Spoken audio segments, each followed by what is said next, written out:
Okey, bismillahirrahmanirrahim. Assalamualaikum warahmatullahi wabarakatuh. Selamat sejahtera dan juga selamat malam. Okey, kita sambung untuk sesi penulisan artikel jurnal. Jadi semalam kita baru selesai dalam konteks pengenalan apa itu articles dalam konteks apa yang patut kita tulis dalam sebuah artikel. Jadi kita dah go through semalam tentang penulisan artikel dalam konteks pengenalan daripada tajuk, abstrak, apa yang harus ditulis di bahagian pengenalan, literature review, methodology, result atau finding, perbincangan dan juga kesimpulan, reference, appendix dan juga saya selitkan tips. Okey, dan hari ini kita nak tengok dalam konteks 3 bab, iaitu bukan 3 bab maksudnya 3 perkara utama, iaitu abstrak, pengenalan, itu kes satulah pengenalan. Kedua adalah literature review dan juga metodologi. Jadi hari ini kita nak tengok beberapa contoh daripada beberapa artikel yang terpilih, bagaimana kita nak faham dalam penulisan artikel bahagian yang dikatakan bagaimana untuk menulis. Dalam abstrak, apa yang patut kita tulis yang ada dalam abstrak. Okey, jadi cantiklah kesinambungan daripada semalam.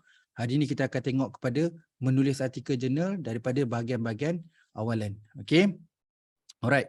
Kalau kita tengok dalam jadual, kita ada lagi nanti sesi yang lebih kurang sama outline ni, tetapi kes yang berbeza, yang maksudnya daripada sebuah tesis ataupun research grant, berapa banyak artikel yang kita boleh buat. Jadi kita akan buat outline lah, 100 lebih artikel boleh dapat dihasilkan daripada satu grant. Dan kita akan belajar juga lebih kurang iaitu jenis-jenis artikel jurnal tu untuk sesi akan datang lah. Untuk 2 jam ni, sebenarnya kalau you dapat slide ni memang ada yang terkejut lah. Ada almost 500 slide. 500 slide untuk malam ni, berapa? Dia adalah contoh-contoh. Mana yang kita boleh cover malam ni, kita cover, dan selebihnya you boleh buat self-learning. Okay? Okay, kita terus pergi. Saya lambat sikit jadi 5 minit lewat masuk sebab masih ramai lagi yang tengah masuk ni. Okay, tapi kita kena proceed je. Okay, kita mulakan ataupun kita akan go through by abstract dengan merujuk pada pemilihan perkataan, ayat dan juga perenggan. Okay, kita akan bedah dan bincang untuk menulis abstrak artikel jurnal dulu. Kita mulakan dengan abstrak. Okay, jadi abstrak pun perkara yang penting. Okay, inilah rupa abstraknya. Jadi walaupun tak banyak, kalau kita tengok abstrak ni contoh contoh daripada publisher Taylor & Francis, ni paper saya sendiri yang saya terbit di International Journal of Sustainable Engineering. Okey, kalau kita ikut tips, kita faham nak tulis abstrak ni kita kena tengok. Okey, kalau saya nak hantar jurnal, artikel saya nak hantar ke International Journal of Sustainable Engineering, saya kena pergi dekat website jurnal ni, saya kena tengok artikel pada tahun 2022, bagaimana rupa abstrak dia. Dan saya pun akan memilih tajuk yang lebih kurang hampir dengan tajuk saya, dan saya akan buat CPR lah, copy paste replace. Okey. Jadi kat sini kalau kita nak bedah, kita tengok kat sini ada berapa line. Okay, 1, 2, 3, 4, 5, 6, 7, 8. Okay, tapi kita bukanlah tengok line. Tapi sesebuah abstract ni dah ada maximum numbers of words. Jadi kita kena tengok dekat outer guideline, berapakah maksimum perkataan yang perlu ataupun boleh kita tulis dalam bahagian abstract. Okay. Jadi saya nak bedah. Okay, daripada ni, kalau kita tengok yang abstract ni, kita nak bedah abstract ni. Okay. Begini rupa abstrak. Kalau nak tulis abstrak, kalau you all nak bedah abstrak lepas ni, boleh fokus kaedah yang sama. Okey. Kalau kita tengok kat sini, ayat pertama ada 2, 3, 4, 5, 6. Ada 6 ayat.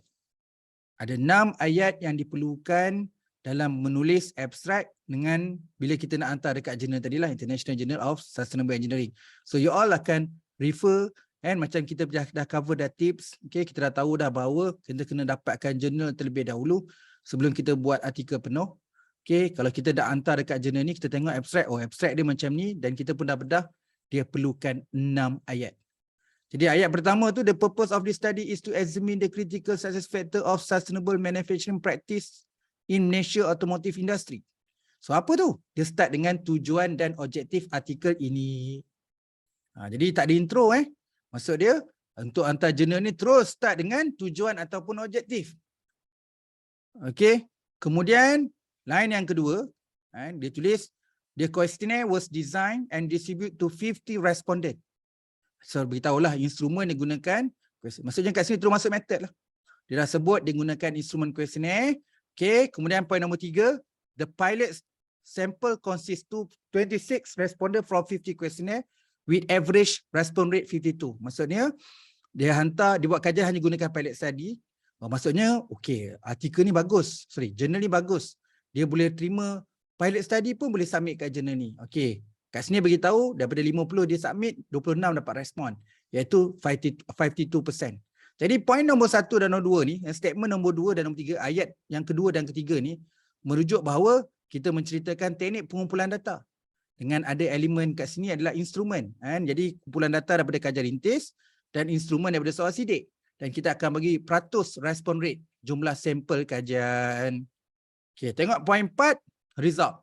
Dia tunjukkan keputusan yang diperolehi lah. The result of reliability analysis show that responsibility is critical factor influence the direct SMP implementations success. Jadi poin nombor 4 adalah keputusan ataupun result. Yang kelima, okay, by implementing SMP in Malaysia automotive industry, it can assist to improve quality of management.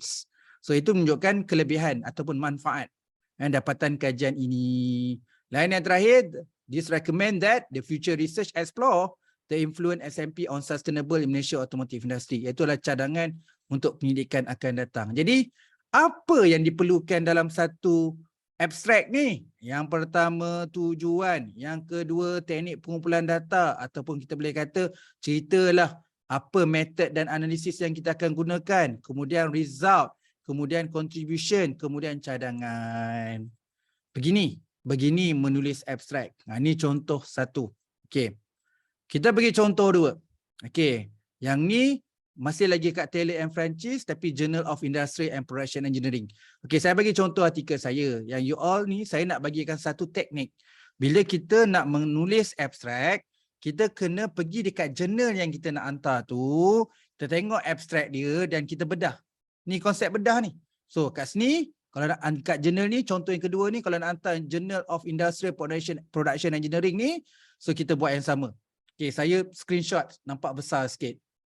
Okay, so saya ringkaskan, line yang pertama tu dia nak mention bahawa automotive industry is one of the most active industry. Involve the quality effort, low production cost and contribute improvement activity. So apa tu? Itu adalah pengenalan dalam menekankan kepentingan kajian. Okay, ataupun yang merujuk pada poin kat bawah ni saya tulis pengenalan dan menekankan kritikal dan kepentingan. Itu yang pertama. So berbeza. Kalau kita tengok yang contoh tadi, kami contoh yang tadi, jurnal ni, International Journal Sustainable Engineering, kalau kita nak buat abstrak terus dengan objektif.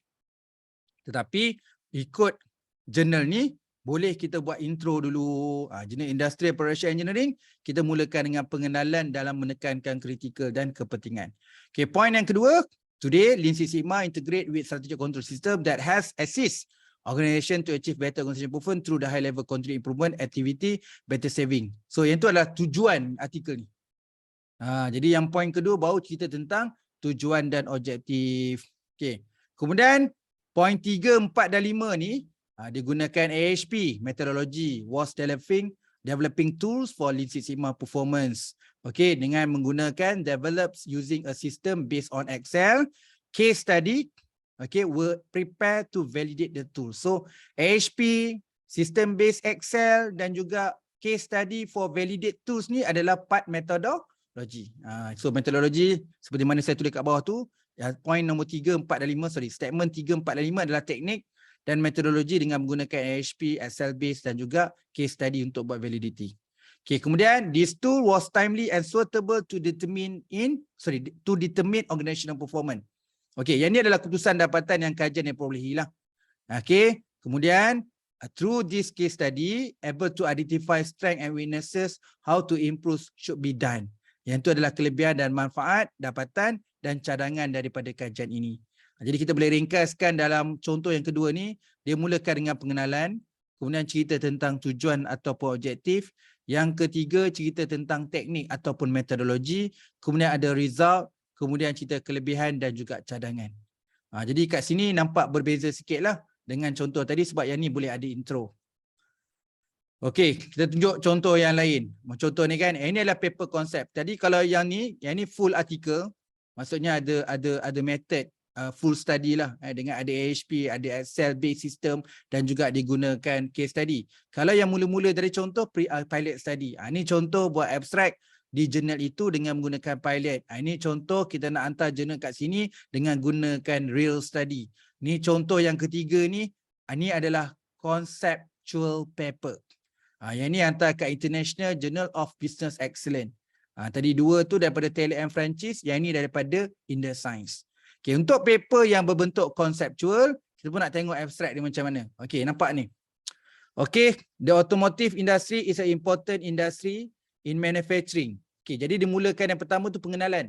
Sama macam tadilah. So, untuk Journal In The Science, untuk paper konseptual ni, kita boleh mulakan dengan pengenalan dulu.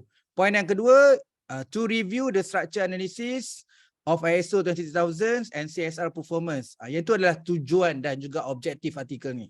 Kemudian dia mention, the study is to review. Ini teknik dia lah. So nama paper konsep kan. So kita kena buat review lah. So dia adalah review ISO 40000 standard dengan gunakan social responsibility and stakeholder activation dan juga engagement. Iaitu adalah kandungan ataupun apa yang kita nak review. Kita nak review dalam artikel ni. Kandungan dia, content dia. Okay. Kemudian, the study also propose. Ini result dia lah. So, bila buat review, kita buat paper conceptual, kita nak propose model contohnya. Propose framework. So, kat sini propose structure relationship models. Okay. Based on the proposed research model, research hypothesis are being developed. Itu keputusan dia. Okay. This paper culminate with the suggest future research work also. Jadi, ditutup dengan artikel ni juga akan menyumbang dari segi sumbangan dan juga cadangan untuk kajian akan datang. Jadi kat sini paper berbentuk konseptual, tidak memerlukan real data, iaitu basic dia intro, literature review dan propose saja. So outline dia start dengan pengenalan, okay, kemudian tujuan dan objektif, kemudian kita punya method dia adalah nak buat review kandungan dalam artikel ini, kemudian dapat result, kemudian dia letak cadangan. Jadi faham saya tunjukkan 3 contoh dalam abstrak. Satu paper pilot, paper kajian rintis. Satu kajian penuh. Ni kajian berbentuk konseptual yang tidak perlukan data real study. Cukup ada introduction dengan literature review, kita boleh come out dengan satu artikel. Okay. Dari segi information, jurnal 3-3 ni, yang dua pertama tadi Taylor and Francis, berindeks Web of Science dan Scopus. Dan yang ketiga ni In The Science juga berindeks Scopus. 3-3 jurnal ni saya tak bayar pun. Jurnal ni jurnal free. So kalau kita submit, tunggulah dalam setahun terbitlah artikel ni. Okay. Alright. Sekarang ni secara detail. Tadi tu 3 tu intro. Okay. Sekarang ni saya nak tunjuk banyak lagi beberapa contoh artikel yang dalam abstrak untuk bahagian. Contoh kat sini, contoh abstrak yang lain dalam konteks artikel berbentuk konseptual. Dia macam ni lah kan.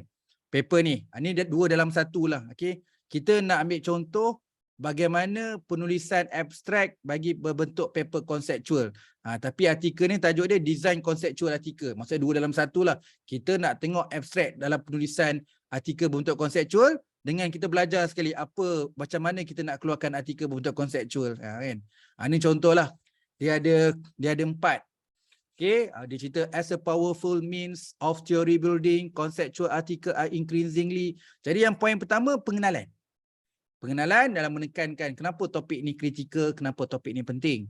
Okay, kemudian lagi kedua, the aim of this paper to highlight methodology consideration for conceptual paper. So, dia beritahu tujuan dan objektif artikel ini. Okay, poin yang ketiga, the paper discuss 4 potential template.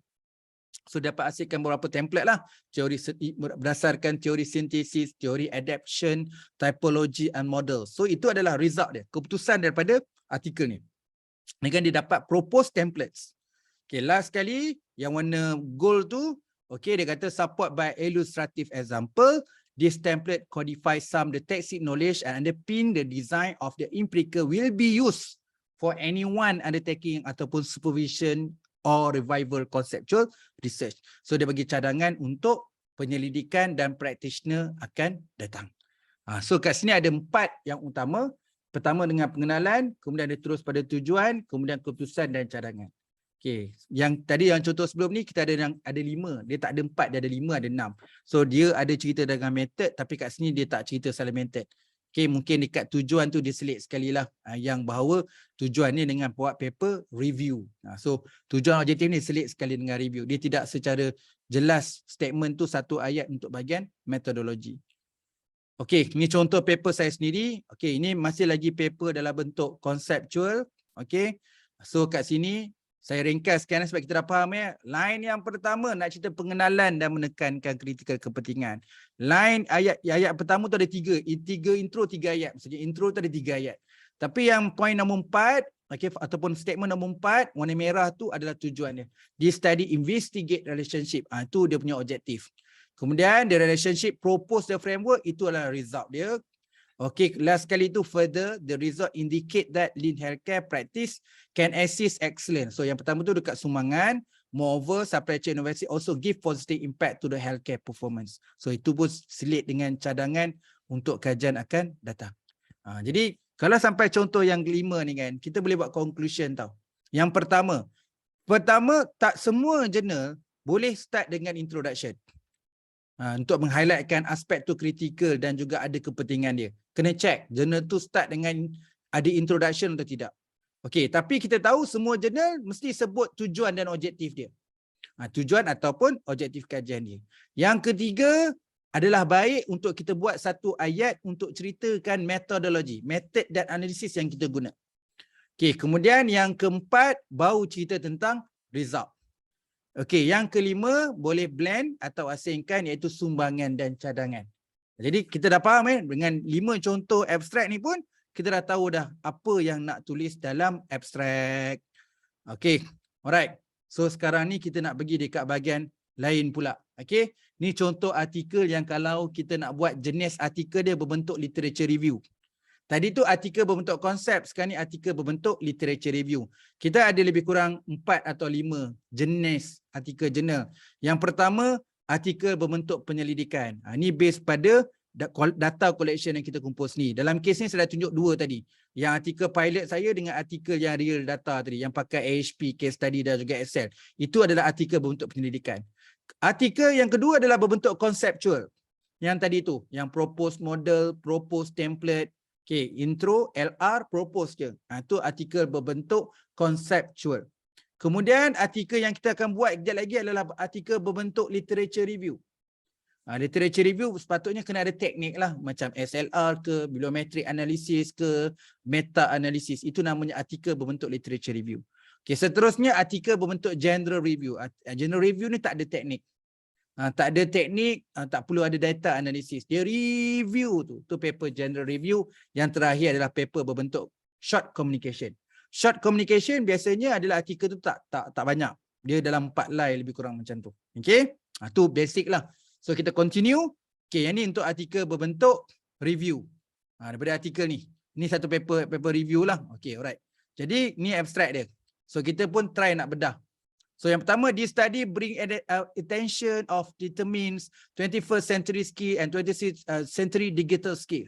The following skill are investigate. Okay, yang pertama tu adalah sebenarnya pengenalan dan menekankan aspek kritikal dan kepentingan artikel ini. Okay, second ataupun ayat yang keempat. A systematic literature review was conducted to provide comprehensive overview. So dia nak guna SLR dengan nak buat comprehensive review. Itu adalah tujuan objektif kajian ni dan merangkap method. Ini tujuan dia nak buat SLR dan SLR sini adalah method tersendiri. Okey, warna hijau ni statement yang nombor 5, the result show that the strong need for research to determine communication. So yang tu adalah result. Okey, last kali, furthermore, the identified determinant 21st century skill are limited and to personality psychology determinant, dingletic, for example, social. Although digital skill study show more variety, the most cover demographic and social determinant. So kat sini kita dua dalam satu lah, iaitu sumbangan dan juga cadangan. Jadi ini. Jadi kita dah faham dah sampai contoh ke-6 pun, walaupun jenis artikel tu ada macam-macam, ada research, conceptual, review, literature review, general review dan short communication, tapi basic dalam abstract tu itulah. Kan? Okey, ni general review. Ini contoh paper general review. Tadi literature review. Ini contoh paper berbentuk general review. Kalau nak buat abstract, ni salah satu contoh dia. So kat sini dia start dengan pengenalan dan juga justify kenapa kita nak buat topik ni. Dalam Sustainable Development 4.0 tu. Itu ayat yang pertama tu. Dia cerita industry has to strong influence dan sebagainya. Okey, kemudian yang poin yang seterusnya, yang warna poin nombor 3 dan 4 tu dia kata the main contribution of the paper therefore twofold. We provide de facto definition in a concept industry 4.0 from social technical perspective based on the most often cited key features, as well as through review how far the concept of sustainability is incorporated in it. So yang ni nak beritahu bahawa ayat 3 ke 4 tu keputusan general review dia lah yang dapat dihasilkan dari sokongan perbincangan daripada kajian lepas.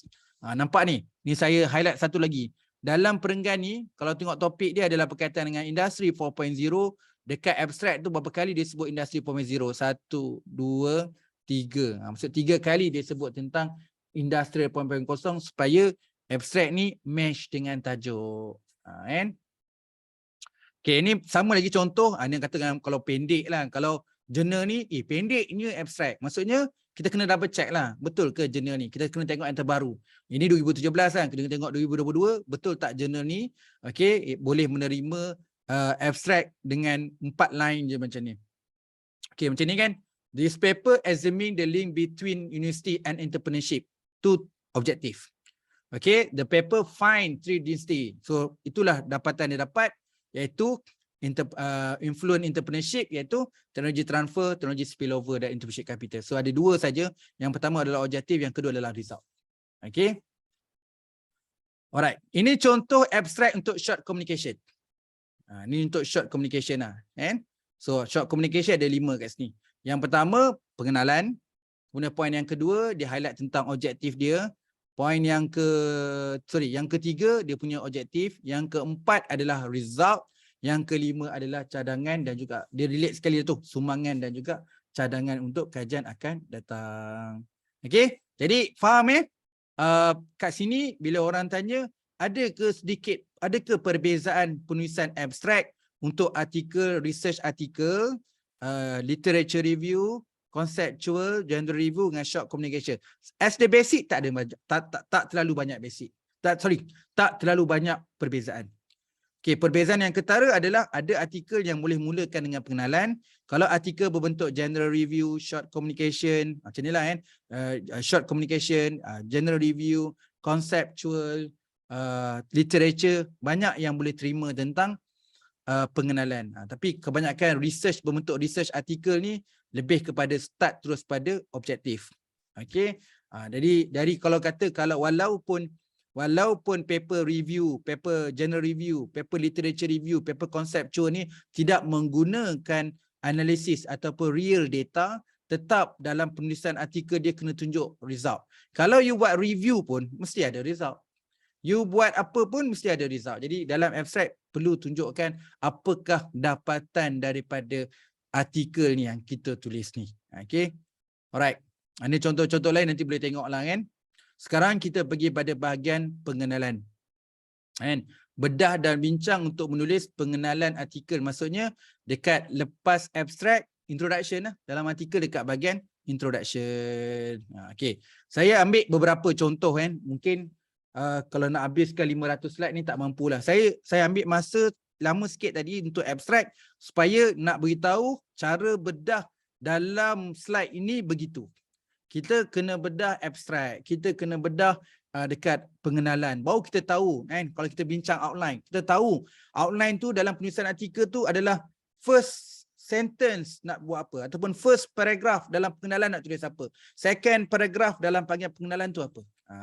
Tapi untuk bahagian ni, pengenalan, literature review dan juga metodologi, saya tak adalah cover semua slide. Okay, kita ambil beberapa contoh dekat bahagian pengenalan, kemudian kita sambung dekat literature review, kemudian kita akan sambung dekat method. Jadi kalau kata saya nak habiskan semua nanti tak boleh pula sampai dekat literature review dan method nanti. Sebab contoh yang saya bagi dekat pengenalan ni pun banyak. Okay. So ada soalan. Conceptual paper akan bangunkan conceptual framework. Boleh jadi sama dengan literature review paper. Okay. Kat sini ada dua jenis. Yang pertama adalah paper berbentuk literature review, paper berbentuk conceptual paper. So ada dua jenis artikel yang ditanya oleh Saliza lah. So dalam jenis artikel, soalan dia, kita ada conceptual paper dengan literature review paper. Ada dua jenis. Kita kena tahu perbezaan dia. Paper berbentuk literature review, dia ada teknik dengan menggunakan SLR ke, bibliometrik ke, atau beta analysis. Itu kena buat. Itu namanya artikel berbentuk literature. Untuk artikel berbentuk konseptual, tak payah guna teknik. Tak nak guna teknik pun, maksud macam ni. Nak guna teknik pun boleh, tak nak guna teknik pun tak apa. Macam saya banyak buat paper konseptual, saya tak buat SLR pun. Saya buat literature review biasa. Okay, beza je konseptual, dia akan propose. Propose parameter ke, propose index ke, propose framework ke, propose model. Itu paper dalam bentuk konseptual. Tapi dalam paper berbentuk literature review, kalau contohnya kita buat SLR, jadi SLR itu adalah method. So kita akan dapat finding berdasarkan sintesis. Tak kisahlah kualitatif sintesis atau kuantitatif sintesis atau gabungan mixed method sintesis. So dia tak perlu propose. Jadi kalau katakan you jumpa dua-dua, mula-mula dia buat SLR, kemudian dia propose. Jadi kat sini, jadi artikel dia berbentuk apa? Berbentuk konseptual. Sebab kita tengok end dia. Jadi kat sini, jangan pening-pening, dia boleh jadi dia tak buat pun propose apa-apa, tapi dia gunakan teknik macam SLR. Itu berbentuk artikel, berbentuk literature review. So, kita jumpa satu artikel ni, dia tak buat SLR, dia buat general je, kan? Kemudian dia propose. Itu berbentuk paper conceptual. So, kemudian ada artikel tu, mula-mula dia buat SLR, kemudian dia propose. Itu pun jenis artikel berbentuk konseptual. Namun, kalau tiba-tiba you jumpa dekat, katalah dekat Science Direct, so you jumpa yang mula-mula dia buat SLR, kemudian dia come out dengan propose, dia tulis kat situ paper literature, itu hak publisher. Kalau saya cara nak baca jenis artikel tu, saya tengok output last. Yang macam tu dapat Saliza.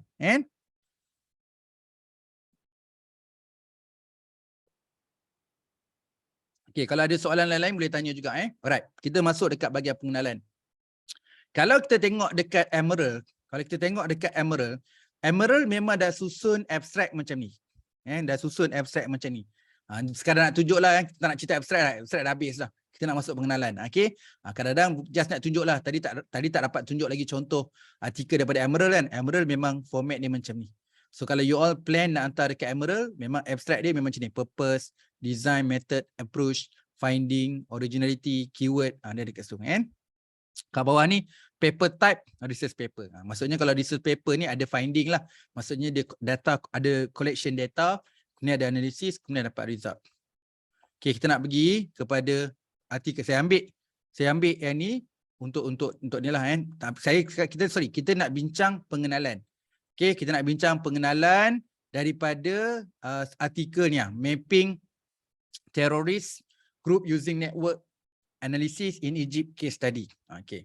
Alright. So kita tengok abstrak dia. Okay. So dia ada kat sini, ada lebih kurang kat sini saya highlight ada 4. Okay, yang pertama tu, terrorist is one of the most challenged issue facing in the overall world. Okay, jadi dalam pengenalan, dia mulakan ayat pertama dia adalah menceritakan tentang terrorist is. Maksudnya pengenalan lah. Nak beritahu teroris tu apa dan menekankan kepentingan dan juga tema dalam artikel ini. Tu ayat tu yang belakang tu.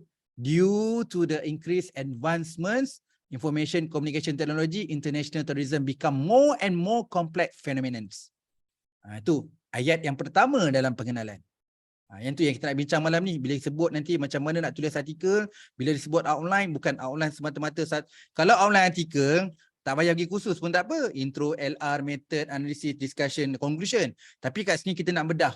Dalam tulis bahagian pengenalan, okay, pengenalan, orang kata, perenggan yang pertama nak tulis apa? Ni yang tulis. Okay, kedua dia kata, the straightforward je, dia kata, to study that's complex phenomenon. Kat sini kita kena belajar. Sekali kan, ni namanya kalau bedah, alang-alang kita belajar sekali. Cantik Kalau tengok dengan ayat yang pertama, yang terakhir dia kata terrorists become more and more complex phenomenon. Okey, dia titik. Tengok dia buat ayat yang kedua. To study that complex phenomenon, nampak tak? Di ayat yang terakhir ni, dia ambil balik ayat yang terakhir ni, iaitu complex phenomenon. So dia kata to study that the complex phenomenon such as, disebutlah international terrorism, we need the new way for analysis. So dia nak cerita ni, dalam mencapai kajiannya, method analisis yang spesifik perlu dilakukan. Dalam ni dia nak cerita tentang network analysis. Nampak tu? We need new way of analysis. Ayat dia. Network analysis, ini salah satu teknik yang dipanggil menulis ayat demi ayat dengan menyambung keyword daripada ayat sebelumnya. Ini contoh macam ni tulis. More and more a complex phenomenon. So dia sambung to study that complex phenomenon. Kita tengok ayat ketiga. We need new way of analysis. Network analysis, nampak? Is one of the recent way used to analyze terrorist organization from within. Okay. Kalau kita tengok kat sini lah, kalau orang very particular dalam bahasa kan, kat atas tadi cakap terrorism is one. Kat bawah ni pula network analysis is one. Kalau saya teguran kecil, kita janganlah terlalu menggunakan access is one, sikit is one. Tapi tak apalah, artikel ni dah terbit. Kan? Kalau saya memang usahalah kan, walaupun saya ni bukanlah pandai dalam English, tapi kita dah biasa dapat komen. So kadang-kadang pemilihan perkataan ni pun kita tak boleh repeat selalulah. Lagi-lagi baru dalam 3 ayat yang sama dah gunakan is one. Ni is one, ni pun is one. Terrorist is one, network analysis pun is one. Okay. Next, perenggan yang seterusnya. Nampak tak? Dalam satu perenggan berapa ayat?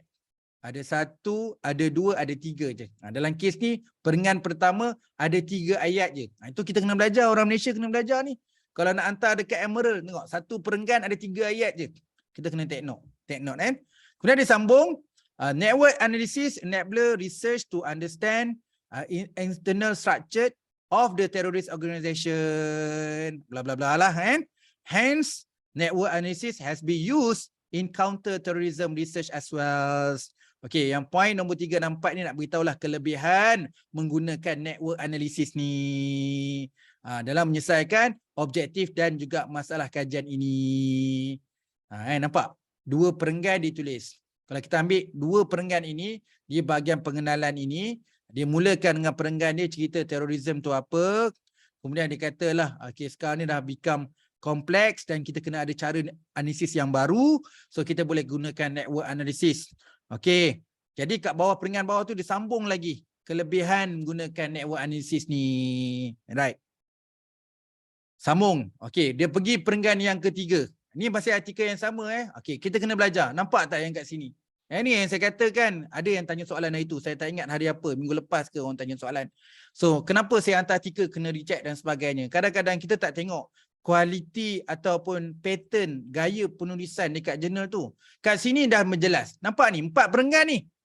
4 perenggan pendek je semua. Yang ni yang kita kena belajar. Kita dah biasa tulis perenggan panjang. Jadi kalau nak hantar dekat jurnal, kadang-kadang kita kena fikir macam mana nak belajar untuk menulis perenggan yang pendek.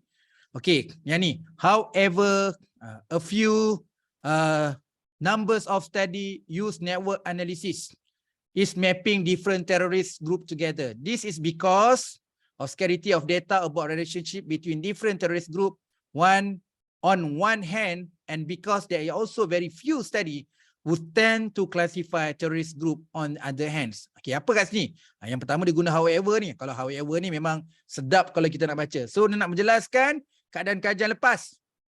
Sebab dan kenapa kajian terdahulu ni kurang menggunakan metod dan analisis ni. Itu nak cerita gap lah. So yang kat sini dia nak cerita tentang gap, kenapa kurang kajian lepas yang menggunakan network analysis. Dia pun dah declare tadi bahawa perlukan satu analisis baru, iaitu network analysis. Okay, kat sini ada berapa ayat? 1, dia cakap however few number. Lepas tu dia sambung this is because. So ada 2 ayat je kan? Macam mana tulis 2 ayat dalam satu perenggan? Ada 4 line je. 1, 2, 3, 4. Okay, next perenggan. Some study tend to classify terrorist group based on ideology, group size, location dan lain-lain. However, in this study, the research is interest to classify terrorist organization or group based on the way they perform terrorist incident. So yang perenggan yang kedua ni nak menjelaskan tumpuan kajian sebelum ni dan menyata apa pula kajian yang akan dijalankan. So dia beritahulah sikit apa yang some previous study buat dan dia beritahulah apa yang dia akan buat untuk artikel ni. Kat sini adalah 2 ayat. Tetapi 3 line je. Okey, satu benda yang kita belajar bahawa kalau saya nak hantar kat jurnal ni, perkataan however memainkan peranan. Tadi kita dah jumpa dah however, ni however lagi, ni however lagi. So kita kena belajar tu penulisan however tu. Kan? Kadang-kadang kita jarang guna yang tu. Okey. Next, yang ketiga, dia tanyakan tentang persoalan kajian tau sebenarnya kat sini yang poin yang perenggan yang ketiga. The main research question of this study is whether there exists pattern in terrorist incidents. In other words, can be classified terrorist group based on the pattern that share in perpetuating their incidents. Tanda soal. Jadi ada 2 ayat je. Dia beritahu the main research question dia, dengan in other word dia tunjukkanlah. Can we classify terrorist group based on pattern that share in perpetuating their incidents? Tanda soal. Okey, kemudian nombor 4. To examine these questions, the research use network analysis methodology and addition database using SQL language. Okay, algorithm similarity to generate networks. Okay, the research developed C++ computer software to extract data from the SQL database and apply to proposed algorithm. So kat sini kita tahulah aspek tentang metodologi analisis yang secara terperinci dalam menjawab dia punya persoalan kajian. Kan? Okay, kalau kita undur sekejap. Dalam artikel ini, bagaimana dia tulis pengenalan? Okay, perenggan yang pertama, dia cerita definisi tentang teroris. Dia beritahu sekarang ni sekarang ni dah become kompleks, kita kena gunakan satu analisis baru. So dia beritahu gunakan network analysis.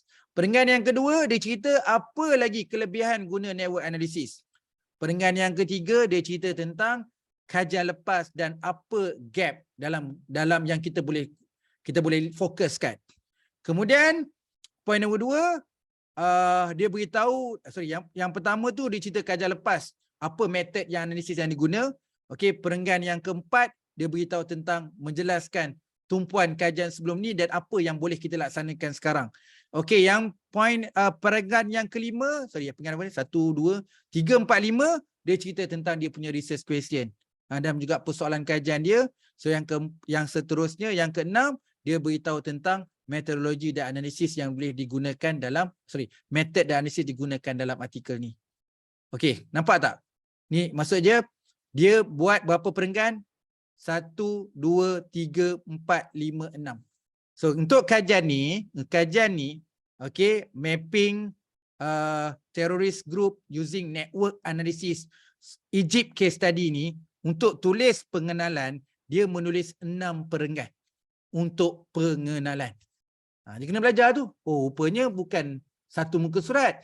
Tengoklah kalau satu muka surat lah, kalau 2 muka surat lah. Tapi kat bedah ni kita nampak ada 6 perenggan. Okey, perenggan yang pertama tu ada 5 line. Perenggan yang kedua ada 5 line. Okey, pergi perenggan yang ketiga ada 4 line. Okey, perenggan yang keempat ada 3 line. Perenggan kelima 3 line. Perenggan yang keenam ada 4 line. Nampak tak? Itu contoh satu lah. Tu cara nak bedah. Kalau saya nak hantar jurnal dekat sini, saya akan ikutlah style ni. Perenggan pertama nak tulis apa, perenggan kedua nak tulis apa, perenggan ketiga nak tulis apa, 4, 5, 6. Boleh follow Okay, itu baru tengok contoh satu. Kita tengok contoh yang seterusnya. Okay, ni paper the proposed human resource. Ni yang tadi tu based pada paper research paper. Yang ni contoh paper conceptual paper. Conceptual paper. Tadi research paper, yang ni conceptual paper. Macam mana rupa nak tulis pengenalan untuk paper conceptual. Tajuk dia Proposed Human Resource Management Models for Zakat Institution in Malaysia. Okay, kita tengok kat sini. Okay, introduction. Okay, panjangnya perenggan dia. Kan? Tengok sikit siapa penulis dia. Orang Malaysia. Jadi kalau jurnal ni, kan, jurnal ni memang kalau ditulis orang Malaysia memang style dia panjang. Yang bestnya jurnal ni boleh terima cara penulisan orang Malaysia yang tulis perenggan dia memang panjang. Ini jurnal ni kalau dekat Emerald tak silap saya Isra Journal. Nama jurnal ni Isra Journal. Okay. Alright. Tengok dia punya introduction ni. Dia kadang-kadang macam masuk kelas kan. Tadi kita belajar macam mana nak tulis satu perenggan 3 line je. Ada 2 ayat je dalam satu perenggan. Bila masuk dekat artikel ni terus. Kalau orang luar negara kan, cuba bayangkan luar negara cara dia menulis macam tu, tiba-tiba dia tengok macam ni, alamak, dahsyatnya orang Malaysia. Kan? Tapi kalau kita orang Malaysia dah biasa tengok yang ni. Yang tadi yang kita terkejut. Boleh buat perenggan macam ni? Kan? Kita terkejut kat sini pula. Sekarang orang luar negara pula terkejut tengok cara kita menulis artikel. Okay? Alright. Yang ni saya ringkaskan lah kan.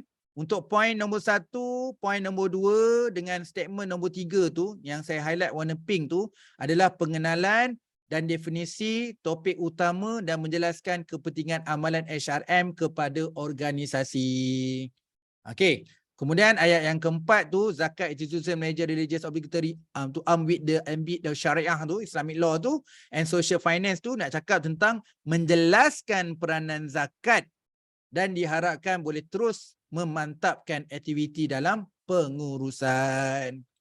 Ni jadi yang perenggan yang pertama tu adalah pengenalan topik kajian iaitu HRM dan juga menjelaskan peranan zakat dalam pengurusan. Itu tema dia. Tema ini, perenggan ini untuk tulis tentang pengenalan tentang topik HRM dan juga peranan zakat.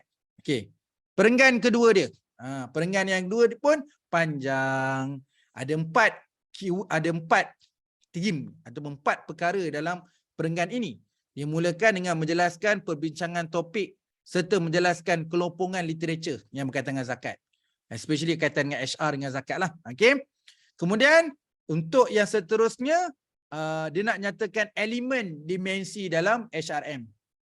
Okay. Seterusnya dia beritahulah kita boleh kumpulkan data dengan menggunakan size sampel. Dia sebut tadi kan Majlis Agama Islam Kuala Lumpur, Majlis Agama Islam Selangor. Okay, itu adalah size sampel partisipan dan juga lokasi kajian. Ayat yang seterusnya adalah menyatakan kekuatan artikel. Dia mention juga novelty dan cadangan HRM model di institusi zakat. Perenggan ni kalau kita faham, macam-macam dia bincang. Ayat yang pertama cerita tentang kelompongan topik keterkaitan antara zakat dan HRM. Kemudian dia cerita elemen-elemen HRM.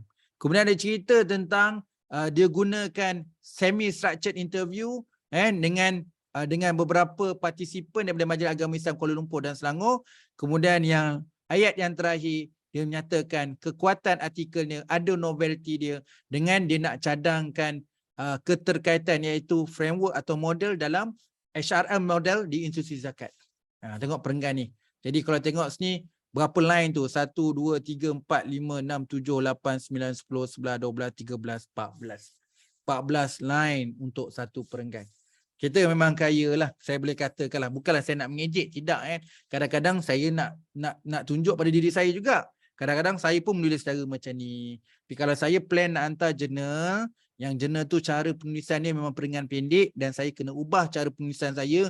Kalau tanya kat sini, dia ada kat sini cerita tentang 4 perkara. Kalau kita ingat contoh tadi, kita boleh buat 3.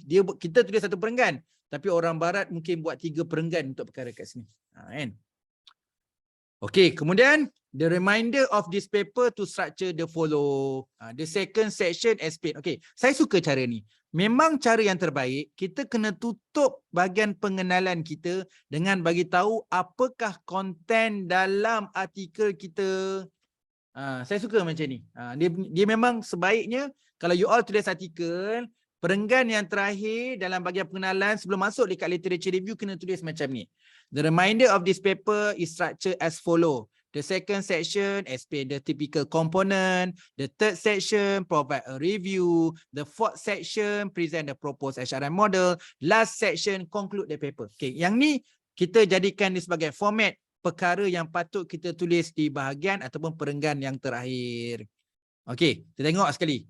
Jurnal ni dimulakan pengenalan dia. Apa dia tulis kat pengenalan dia? Okey, perenggan yang pertama dia tulis tentang topik dia iaitu HRM dan juga peranan zakat. Perenggan yang kedua dia cerita tentang tak banyak kajian yang relatekan HRM dengan zakat.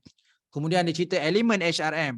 Dia cerita tentang method dia, iaitu gunakan instrumen semi-structured interview dan cerita juga sampel dekat Majlis Agama Selangor dan KL dan juga partisipan dia dan lokasi. Kemudian dia ceritakan juga dari segi kekuatan sumbangan dia, iaitu dapat propose menuliskan satu model HRM di institusi zakat. Okey, kat sini saya jelaskan satu perenggan kat sini cram bagi saya. Gap kat situ, elemen dekat situ, method dekat situ, sumbangan dekat situ. Okey, kemudian perenggan yang ketiga, dia cerita tentang outline artikel ni. Dia beritahulah artikel ni seterusnya akan membincangkan komponen. Third section akan cerita tentang model-model HRM yang wujud dalam literature. Kemudian fourth section dia akan propose HRM model. Last section conclude the paper. Ini contoh bagaimana nak tulis pengenalan sebuah artikel. Tak banyak nampak tak? Jadi kita kena belajar siapa yang first time tulis artikel, tulis bahagian pengenalan tak panjang. Ada pernah sekali orang marah saya potong bahagian pengenalannya. Betul, tulis artikel, lepas abstrak tulis pengenalan. Pengenalan tak perlu panjang. Apa tadi? Kalau kita dah boleh dua, jadi kita conclude. Dalam dekat bahagian pengenalan ni boleh cerita dulu basic. Kita nak buat topik apa. Okey. Kemudian kita akan cerita sikit lah kan. Kepentingan dan juga situasi dia. Kat sini banyak tadi kedua-duanya mention about gap. Okay, problem statement senang cerita lah. Problem statement dia. Okay, kemudian dia highlight dia nak buat apa. Dia masukkan sikit method. Okay, kemudian dia beritahulah kat sini apa potential atau sumbangan dia. Okay, dan di perenggan yang terakhir, dia akan tutup dengan cerita tentang outline artikel ni. So dalam artikel ni apa konten dia. Itu kat pengenalan Kalau kita tengok ambil dua contoh ni, begitulah rupa je. Kalau dua-dua ni nak hantar ke Emerald, beginilah rupanya nak buat pengenalan dekat Emerald. Boleh follow tak? Saya suka bab bedah ni. Tapi tu risau saya nak cover sampai 500 muka surat memang tak dan lah. Okay. Definisi dalam intro 2A ni operational definisi atau tema dalam artikel. Okey. Kat sini adalah definisi tu bebas lah. So, kalau kita nak tulis dalam bentuk definisi operational pun boleh, nak cerita dalam definisi konseptual pun boleh.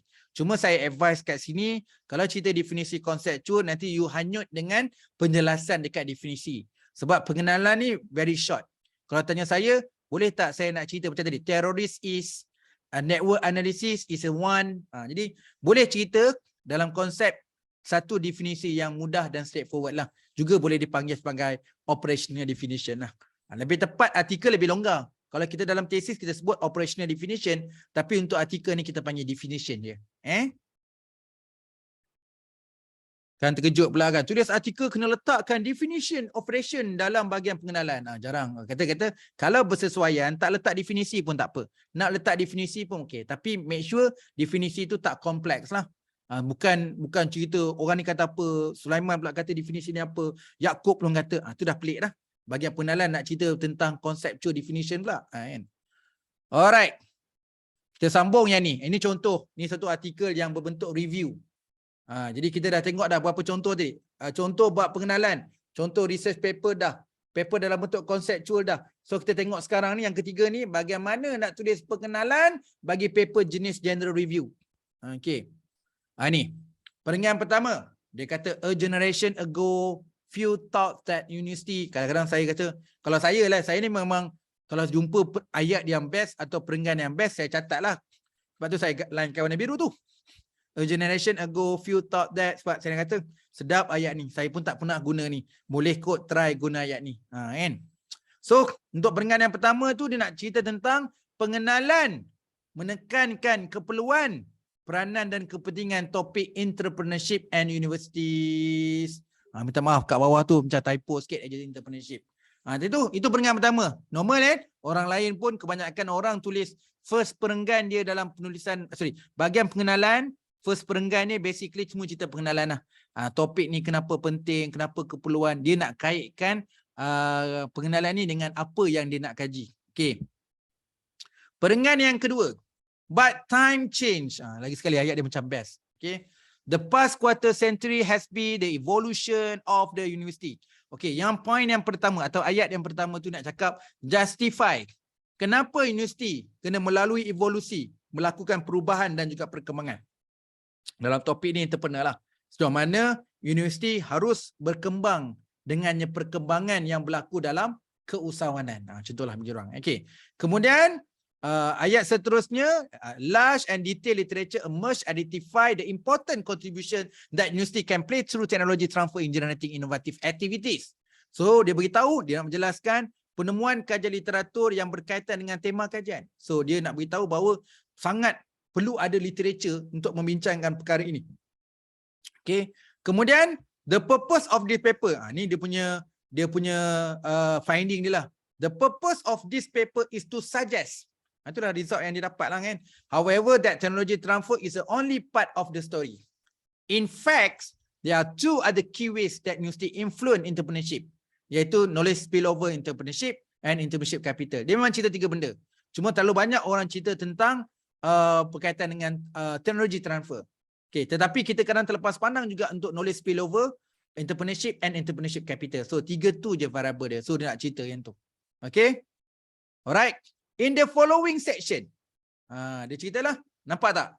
Perenggan yang seterusnya dia nak cerita apakah komponen ataupun outline dalam artikel. Dia kata, the following section link between entrepreneurship and technology. The third section provide the analysis. Kemudian third, the contribution that. The fourth section, finally, the last section, a summary conclusion provided.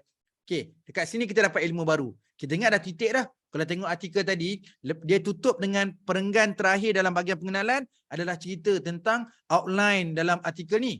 Tapi ini tambah sikit. In particular, this paper suggests the contribution. So dia cerita contribution, dia last sekali pula. Dia cerita contribution that the company university make the entrepreneurship consists not just the sole dimension, okay, technology transfer, but rather the three dimension will also include knowledge spillover entrepreneurship and entrepreneurship capital. Okay, dia lain sikit cara dia. Okay, kita boleh ulang balik Untuk jurnal yang ni, bagaimana dia tulis pengenalan? Dia start dengan intro, pengenalan, nak ceritakan keperluan dan peranan universiti dan juga keusahawanan. Perenggan yang kedua, so dia cerita tentang universiti kena melalui revolusi dan perlu ada perbincangan literatur yang meluas tentang topik ni. Dan dia menyatakanlah result paper ni menemukan 3 perkara utama lah, teknologi transfer, knowledge spillover dan entrepreneurship capitals. Perenggan yang ketiga, dia cerita tentang 2 perkara. Pertama, dia outlinekan dalam artikel ni akan membincangkan apa, second section, third section, fourth section, and last section. Dia tutup dengan pengenalan dia beritahu, this paper suggests that contribution. So dia cerita, dia tutup bahagian pengenalan ni cerita tentang contribution. Kan? The paper suggests that the 3 contribution the contemporary university make the to consist. Yang tu lain-lain. Okay? Habis. Nampak tak? Nampak tak cara menulis artikel berbentuk general review, conceptual dan juga research paper? Tak terlalu banyak beza tak terlalu beza. Kalau orang kata, alah dia ni buat paper general review je, dia ni buat paper conceptual ke? Kenapa? Kalau orang tulis paper bentuk general review dan juga conceptual, beza ke cara nulis? Tak terlalu beza kan? Tetap benda tulis dengan cara yang sama. Cuma dia ada limitasi lah. Kalau artikel bentuk conceptual dan general review, sah-sah dia tak collect data analisis, mana datang dapatan daripada kajian yang sebenar. Kan? Okay, jadi itu dia. Okay. Kita tengok artikel yang lain pula. Sebentar Bateri habis pula. Sekejap Sekejap. Saya nak ni jap. Okay.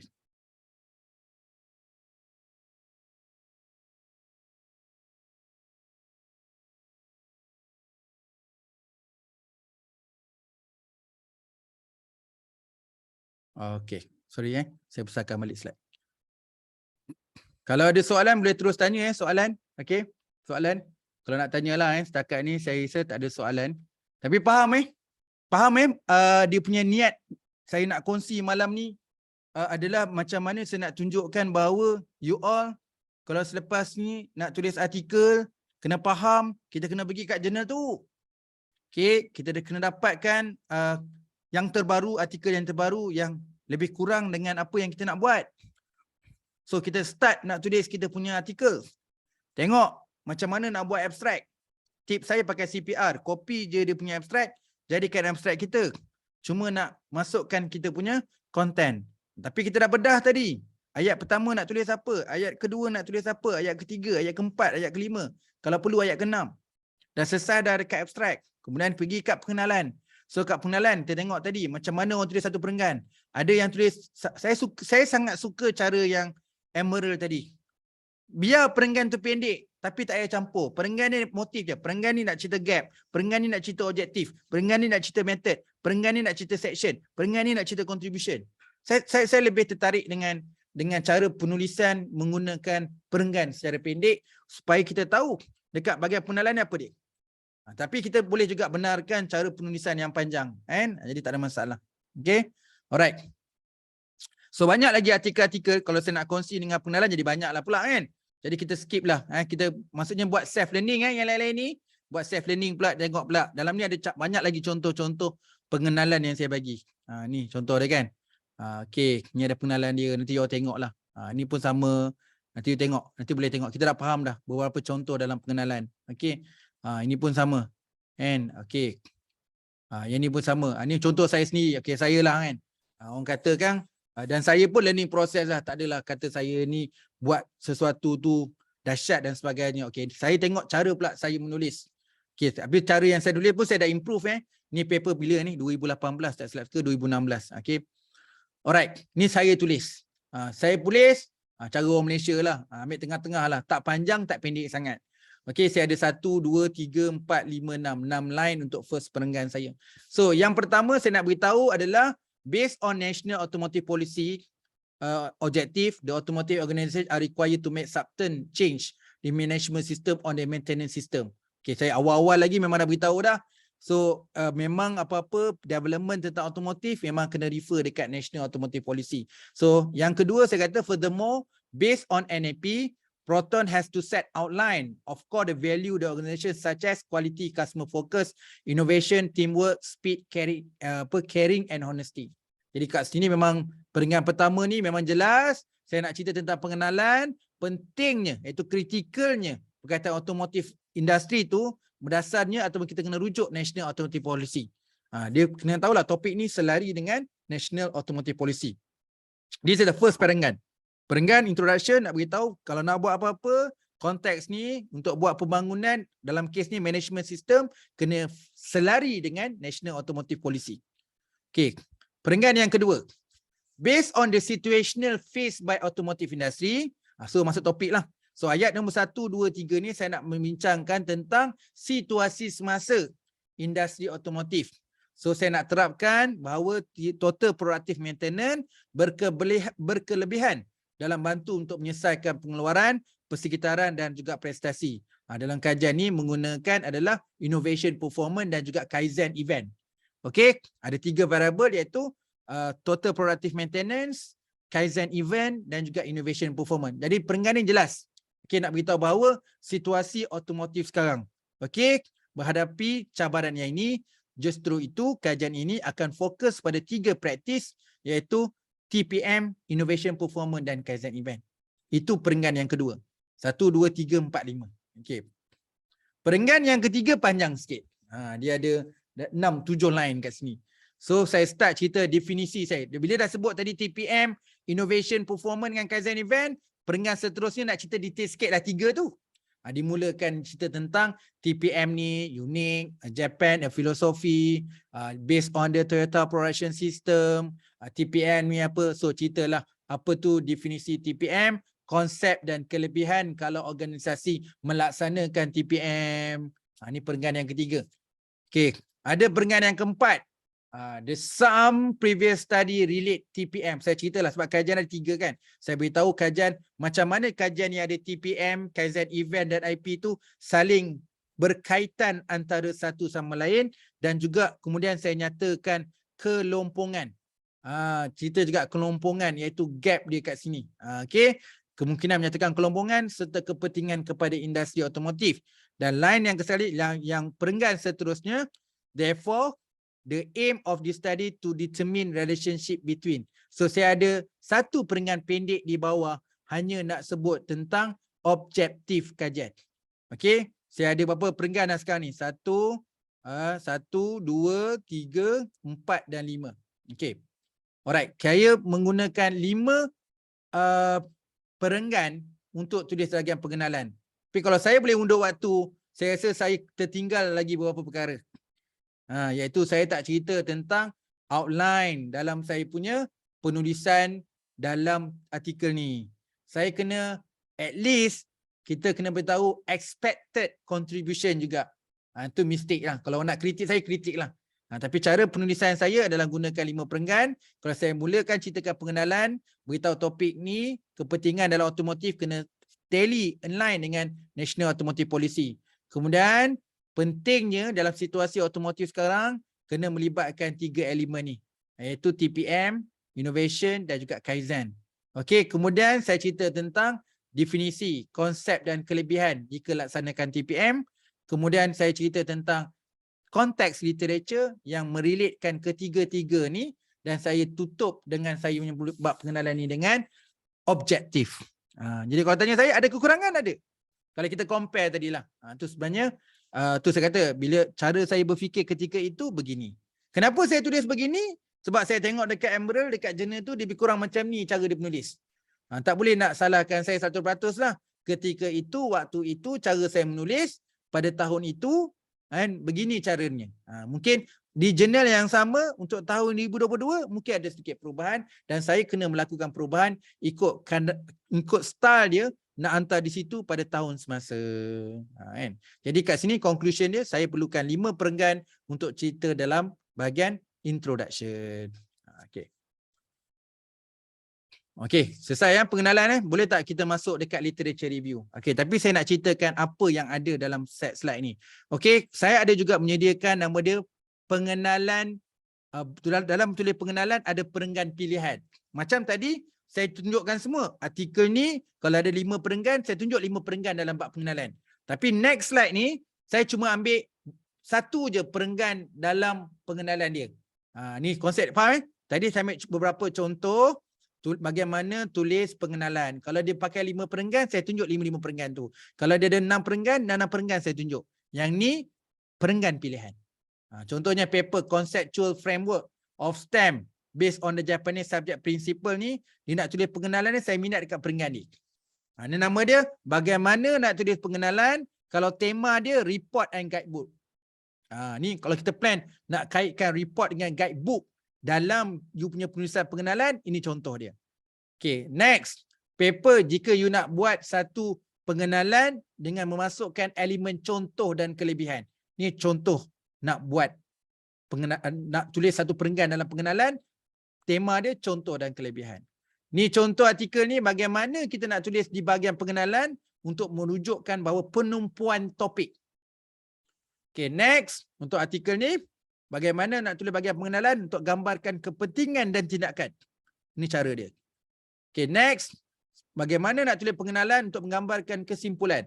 Ini maksudnya perenggan yang terakhir dalam pengenalan. Samalah. The rest of the paper organized as follow. Maksudnya yang basically kita pun dah tahu nampak banyak orang yang buat. Kita tutup dengan pengenalan nak beritahu outline. Dalam artikel ni section 2 apa, section 3 apa dan sebagainya. Okay. Next, nak beritahu cerita tentang kajian terkini. Saya nak highlight topik ni ada recently. Macam ni cara dia. Okay, yang ni kelompongan dan objektif. Macam mana saya nak cerita tentang problem statement dalam artikel. Macam mana nak tulis dalam satu perenggan, combine together, kita cerita problem statement dan sebut objektif sekali. Macam mana nak tulis kelompongan dan objektif dalam satu perenggan dalam section pengenalan. Ini sumbangan kajian. Okay. Rumusan kajian SLR. Macam ni rupa dia. Okay. Cadangan dan objektif. Buat poin-poin macam ni pun boleh kan. Dia nak tunjukkan dalam satu perenggan. Ini perenggan pilihan. Masih lagi dalam pengenalan. As the result of the reflection, the subject interest of the research, bla bla bla. Thus, we propose following objective. Buat macam ni pun boleh dekat bahagian pengenalan. Okay. Ini keperluan kajian dan objektif. Keperluan dan justifikasi. Motivasi dan kepentingan. Fokus dan kepentingan. Perbincangan dan review. Sumbangan kajian. Okay. Okay, itu tadilah kan. Ini menulis pengenalan artikel perenggan pilihan ringkas dan mudah. Okay. Dia ada lagi lah contoh-contoh ni. Kan? Masih lagi intro. Masuk je sekarang ni rare lah. Nak tengok tak macam mana orang tulis pengenalan dengan rare? Ringkas je contoh. Yang ni. Dia tulis macam dia tulis act. Okay. Ada yang buat introduction. Simple je. Dia start 21st century, the world have research. Maksudnya macam mana nak tulis pengenalan dengan peringkat yang pendek dan mudah. Tadi isu tentang agenda dan act. Sekarang semasa dan global. Ada yang tulis kelompokan kajian macam ni. Ada yang tulis antarabangsa, nak relatekan apa statistik antarabangsa dan juga sikit jadual. Kan macam kita tengok refer table 1. Okey, ini yang lain-lain lah, sumbangan kajian, permulaan dengan persoalan, introduction. Boleh tak saya nak buat introduction dengan persoalan? Ini contoh dia.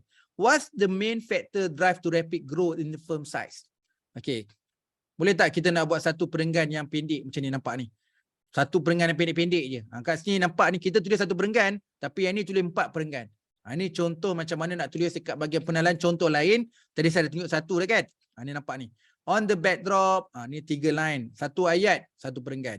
Consumer switch behavior, satu ayat, satu perenggan. The banking industry is no longer the sole provider. So kat sini 2 ayat, satu perenggan.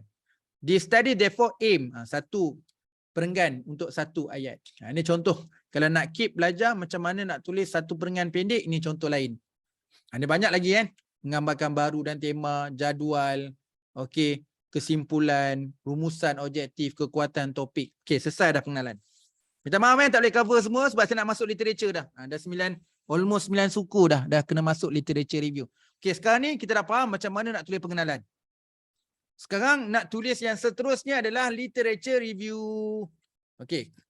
Kita akan bedah untuk menulis perenggan di kajian literatur. Okey. Ni artikel yang pertama lah. An empirical study of the challenge facing zakat and wakaf institution in northern Nigeria. So kita nak tengok macam mana tulis literature review. Okey, ada orang, kalau saya pun tak buat sebenarnya. Tapi kita raikan apa orang buat lah. So dia cerita literature review dengan adanya pendahuluan. Dia buat abundant of research have been conducted on zakat wakaf. This literature review however focus the research most relevant to the context of the paper. Tapi menarik idea dia. Dia cerita dulu. Dia cerita lah apa literature review. Apa yang dia nak buat? Dia beritahu abundant of research has been conducted in zakat wakaf. So this literature review however focus on the research most relevant to the context of the paper. Ayat ni boleh ambil ni. Boleh pinjam ayat ni. Kita olah nak gunakan dalam penulisan artikel ni. Ini maksudnya cara penulisan literature review dimulakan dengan pendahuluan. Okey, kita ambil contoh yang kedua. Okey. Bagaimana nak menulis literature review dalam contoh ni lah. Research status in halal, review and bibliometric analysis. Okey. Tengok macam mana dia tulis literature review dia dalam konteks. Dia bagi tahu apa itu literature. Kan? Rasanya kita pun tak buat kan. Tapi kita kena respect ataupun raikan lah kan. Oh boleh Ini bukti. Oh kadang-kadang orang Malaysia memang suka macam tu. And dalam tesis pun. Okay, bila masuk literature review je dia cerita. Literature review adalah, masuk bab 3 kan cerita. Metodologi adalah, kan. Yang ni contoh, dia tulis literature review, dia mulakan jelaskan apa itu literature. Dia tulis. A literature review is an essential works to be done before initiating any research project.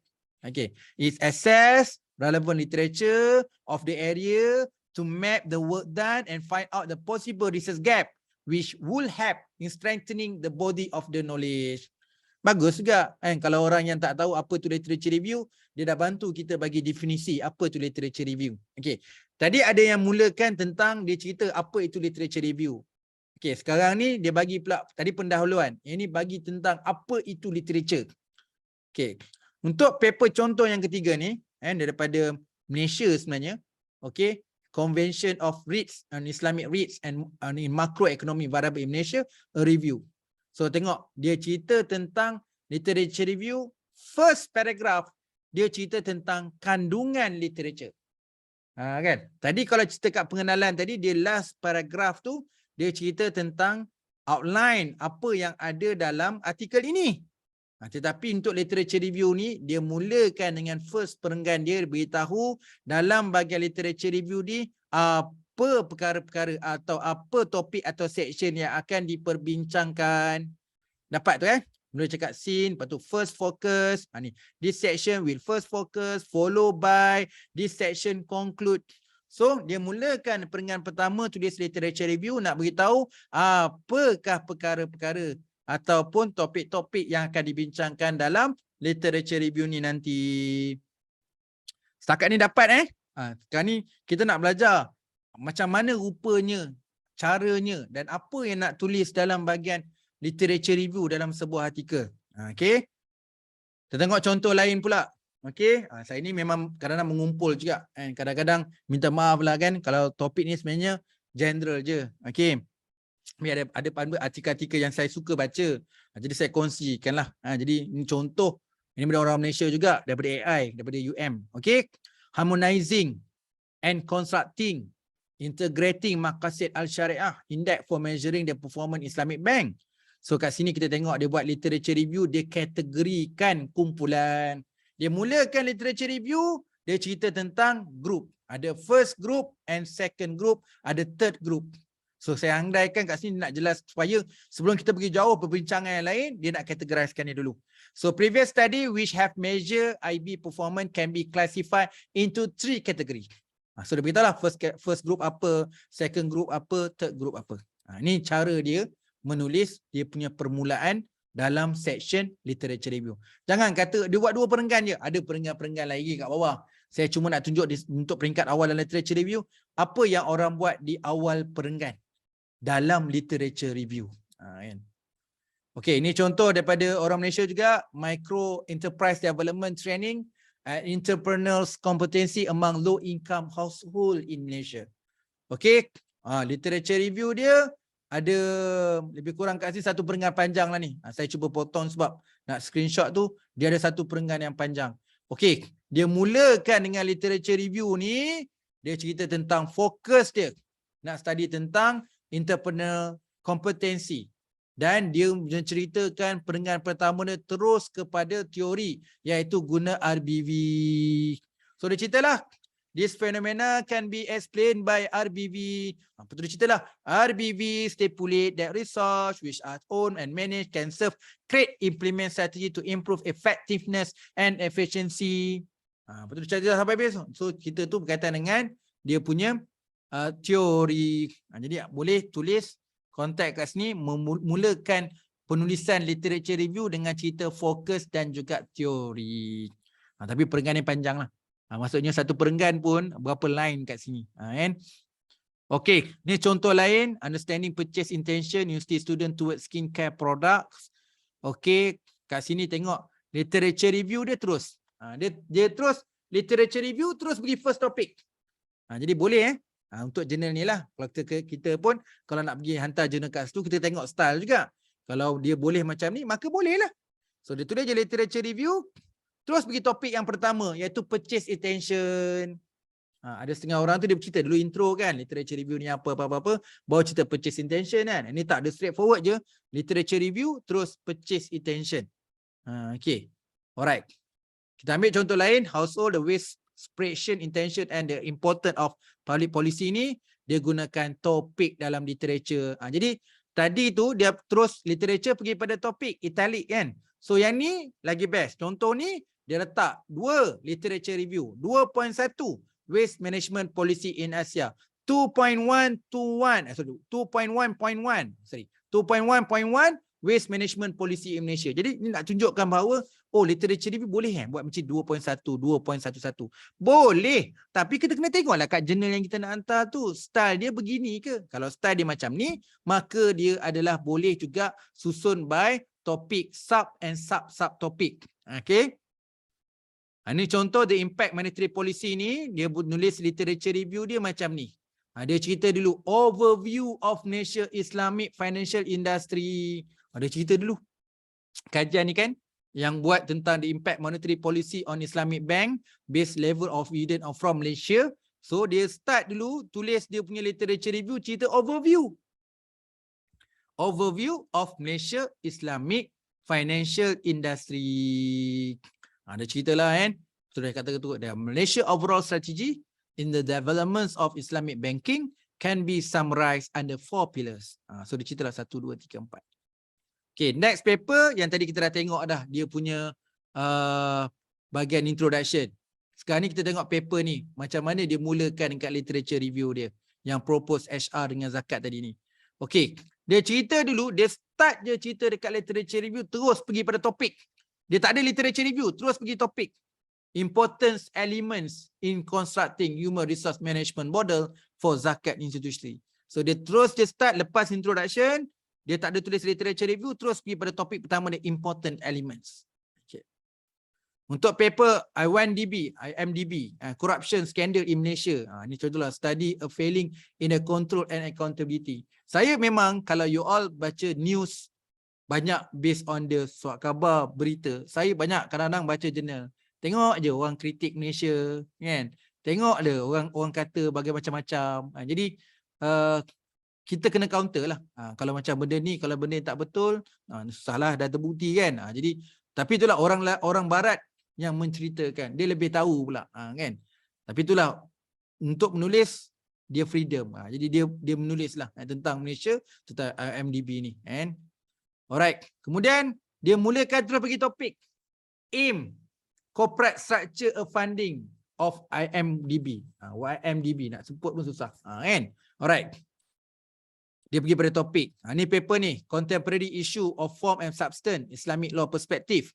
So dia pergi terus pada topik. Ni sekarang ni macam mana? Tulis literature review, terus start pada topik pun tak apa. Ni contoh start pada topik. Ini pun contoh start pada topik. Okay, ini ada lain contoh pada topik literature dia. Ini dia mulakan literature review, terus pergi pada topik. Ini pun ada pergi pada topik. Ini saya bagi contoh lah topik. Ini mulakan dengan, okay, literature review dimulakan dengan theoretical foundation and conceptual framework.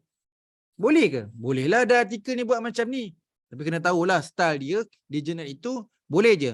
Lepas introduction, 2.0 ni letak theoretical foundation and conceptual framework. Okay, ni paper ni, Predator Knowledge Transfer ni, dia cerita dulu dekat literature review, start dengan theoretical justification and literature review.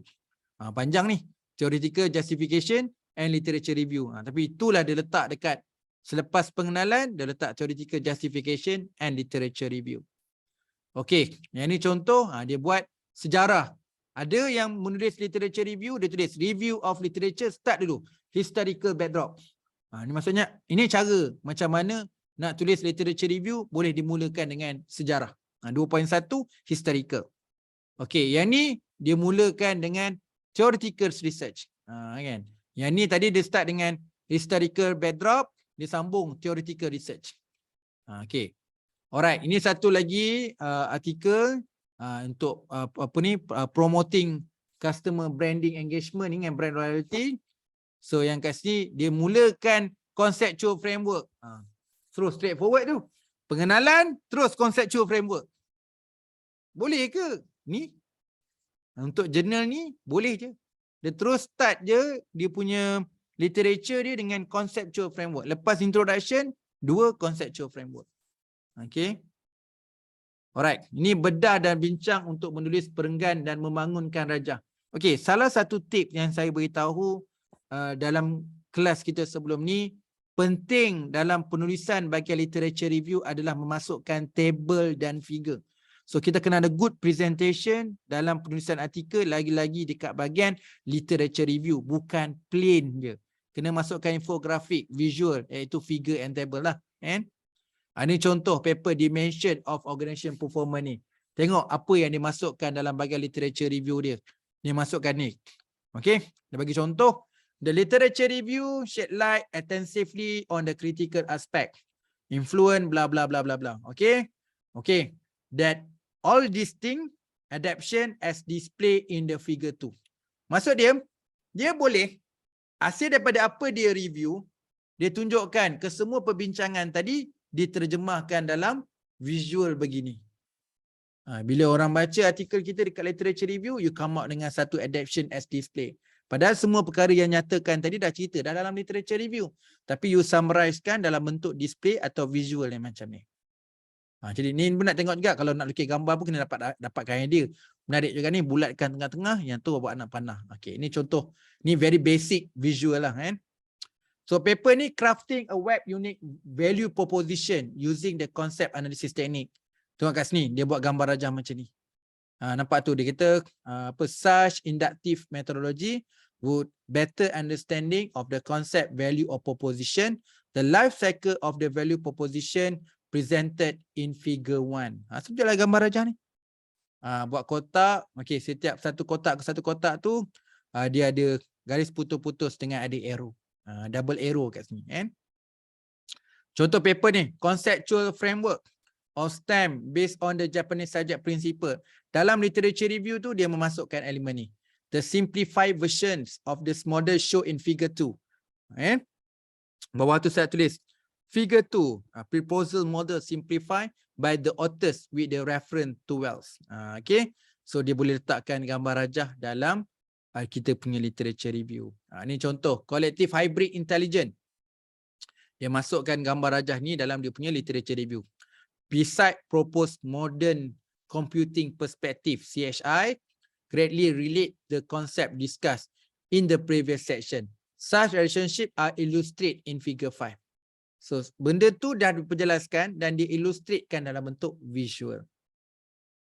Okay, ni cerita propose. Dia nak propose HR tadi kan. Inilah rupa HR tu. Mula dia cerita dah. This section present proposed model. Okay, dia kata which could be used reference for many zakat institution Malaysia enhance HRM practice as shown in figure 3. Inilah figure 3 dia. Ni rupa dia. Jadi kita kena masukkan bawah tu source author own. Sebab dia propose HRM model tadi. Inilah rupa yang dia propose. So kita cite kat bawah bukan cite orang lain lah. Sebab ini yang kita based pada literature review kita propose. Letaklah source tu kita lah. Own ataupun authors own. Ini contoh innovation ecosystem, a conceptual review and new definition. So letaklah gambar ni dalam penulisan literature dia. Okay, important performance analysis. Dia letak gambar rajah macam ni. Gambar matrix. Tapi yang ni adapted, nampak tu. Dia masukkan, dia lepas bincang literature ni bla bla bla bla. So dia masukkan important performance matrix. Yang ni gambar rajah ni dia adapted. Adapted pun tak apa. Yang kita masukkan sebagai salah satu figure dalam kita punya literature review. Okay, ni can change leadership impact staff organisation citizen. Ini contoh conceptual framework. Saya tunjukkan gambar. Ini pun kita kena belajar juga macam mana rupa conceptual framework. Bukan sekadar kita belajar tentang nak melukis conceptual framework, tapi nak buat ayat. Atas tu contoh buat ayat. Based on these two theories, we came up with the conceptual framework to guide this study as presented in figure 1. A critical looks at the diagram in figure 1 show that, ini pun penting juga. Ini ada gambar tapi penerangan tak ada. Arahan tak ada. Kena tahu macam mana nak tulis arahan tu. Sebab tu saya bulatkan warna merah dekat atas.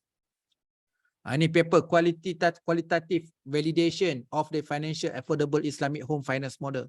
So kita tengok kat sini dia buat table. Dia buat point-point. Okay, mula-mula. Musyarakah munakisah home financing arrangement is shown in figure 1. Show that structure proposed financial arrangement under CWF CMM models. Dia tunjuklah gambar rajah ni. Mentang-mentang home finance, dia buat gambar macam home tu lah. House kan.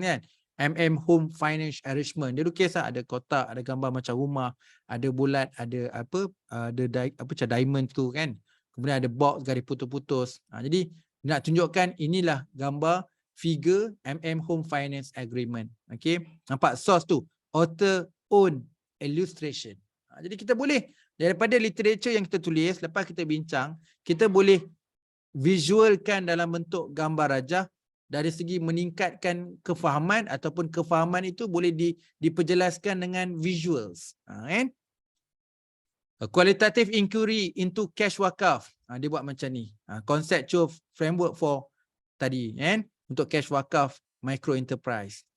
Okay. Saya sendiri.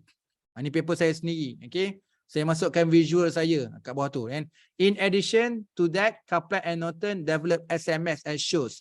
Saya masukkan gambar rajah ni. Berdasarkan literature lepas pun saya boleh masukkan sebagai supaya saya punya literature review saya tak adalah plain saja. Ada figure. Okay. Saya juga dalam paper ni, saya tulis kat situ. Okay, for example, the dimension of strategic factor criteria was determined using page and presented in figure 3. Saya buat macam ni. Nampak ni? Ni screenshot dia ni. Punyalah pemalas. Siapalah punya artikel ni? Artikel saya sendiri ni sebenarnya. Okay. Yang saya buat sistem guna Excel. Buatlah crop kan. Teruk pun tidak. Masuk je. Kan? Ini screenshot ni. Notebook ni pun dah tak ada dah.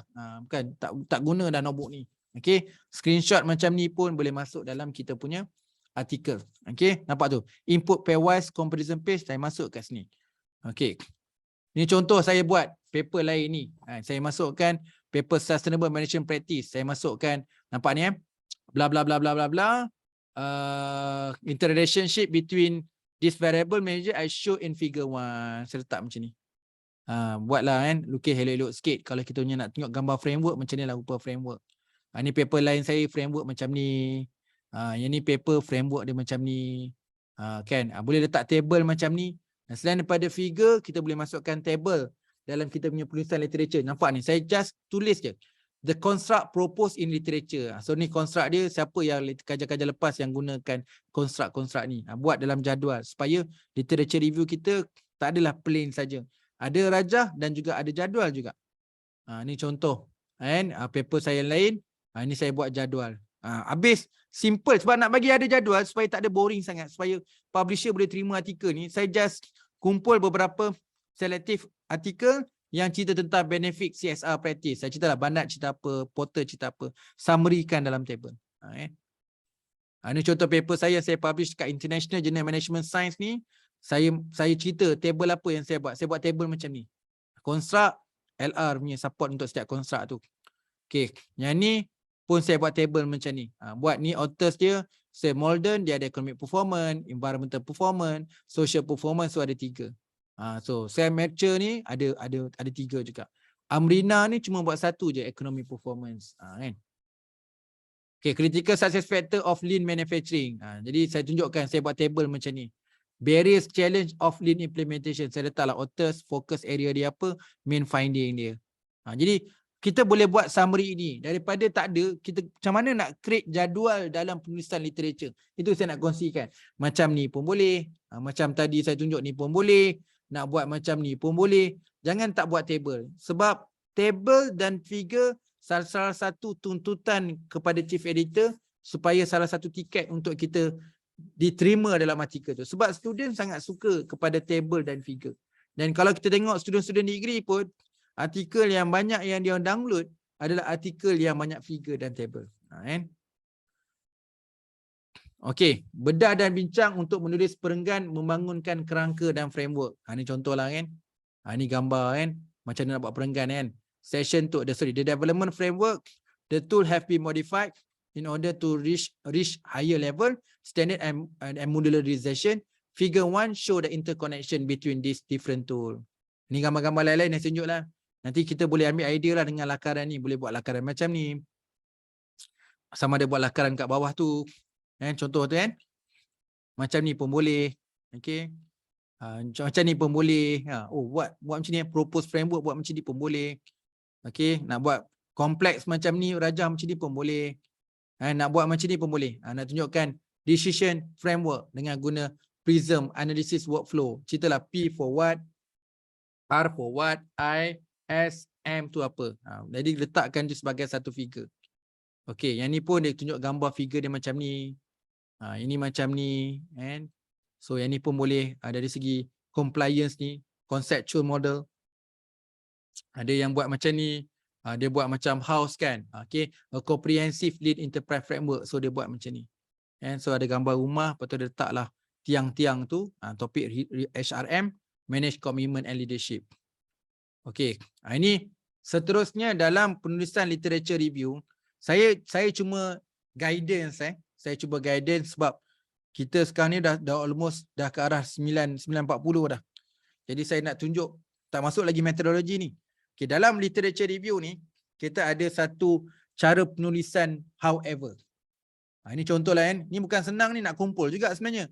Jadi saya dah pemudahkan dalam slide. Nanti sedikit sebanyak lepas ni kalau nak tulis however. Sebab however antara perkataan yang mahal dalam penulisan artikel.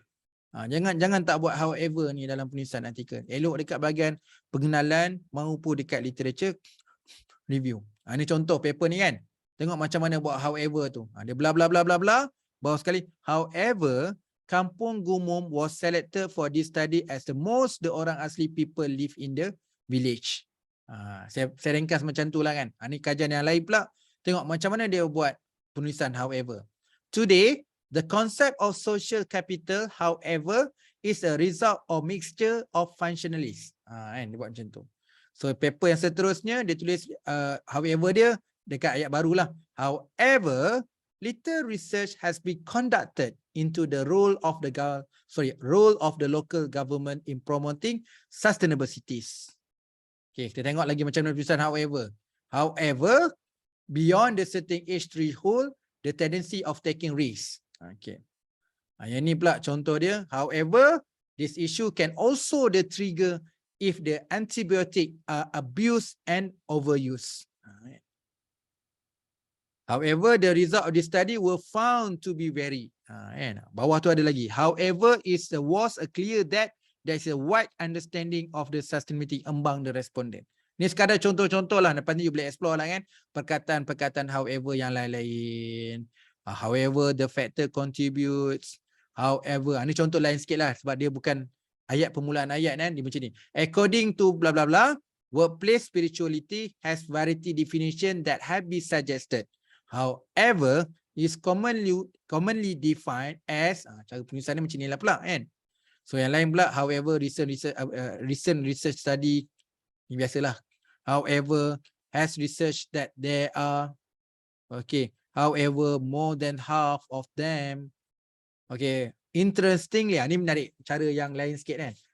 Interestingly, however, a possible cause also appear. Ni cara lah. Saya pun tak ada skill menulis macam ni. So kita belajar-belajar lah kan.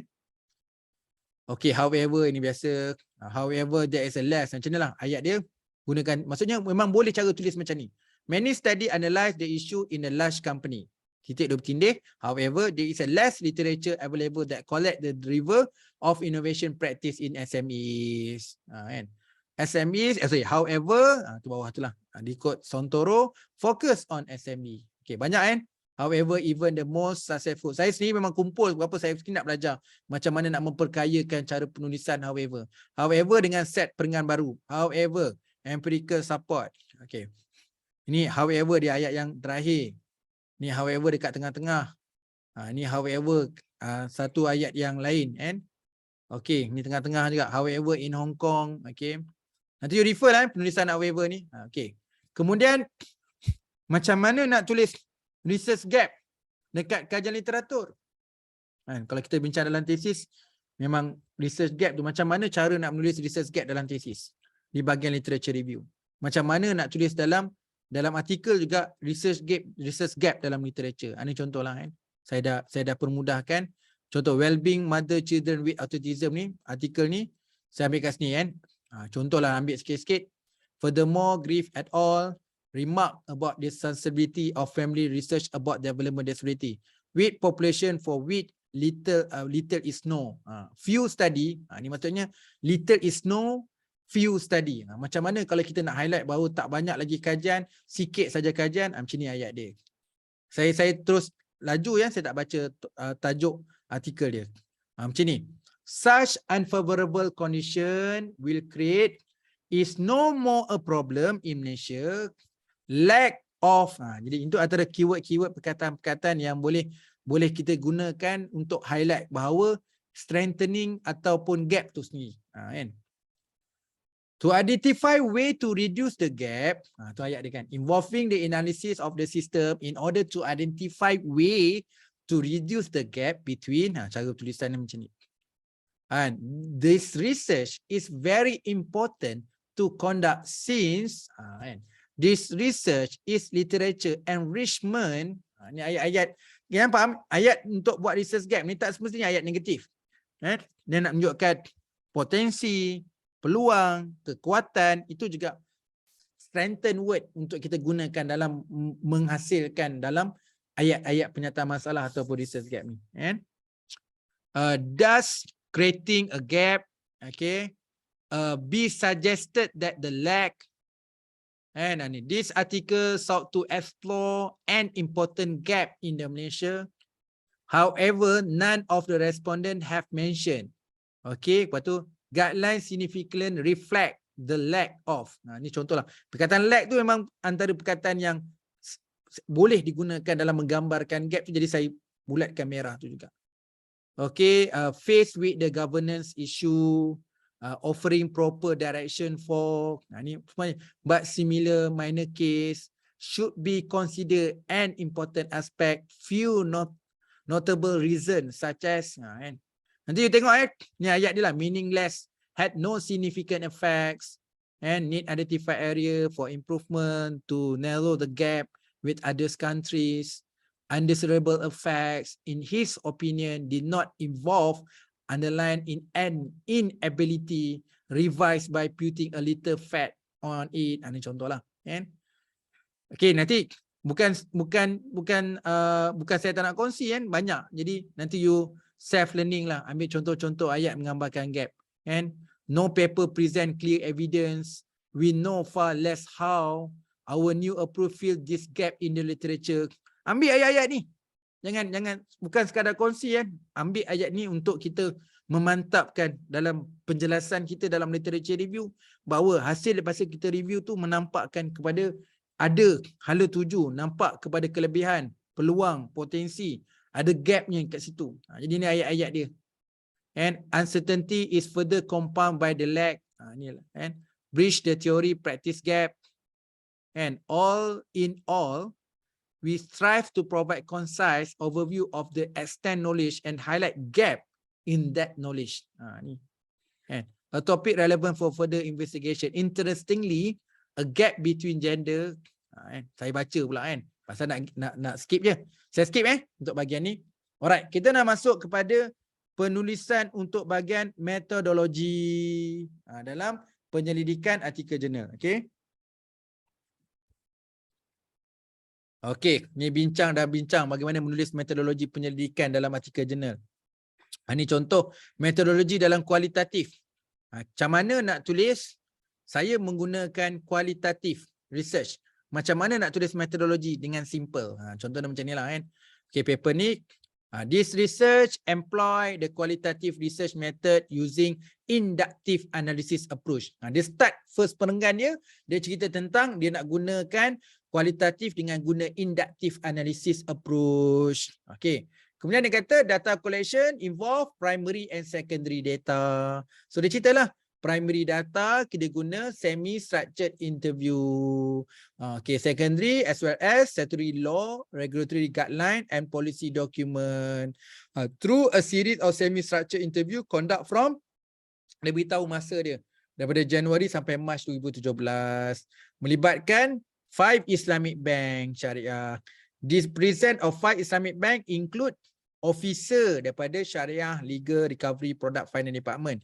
In addition, the President of Abandoned Property Owner Association Malaysia victim has been interviewed also. Itu peringkat pertama dia. Dia beritahu peringkat pertama dia nak guna kualitatif.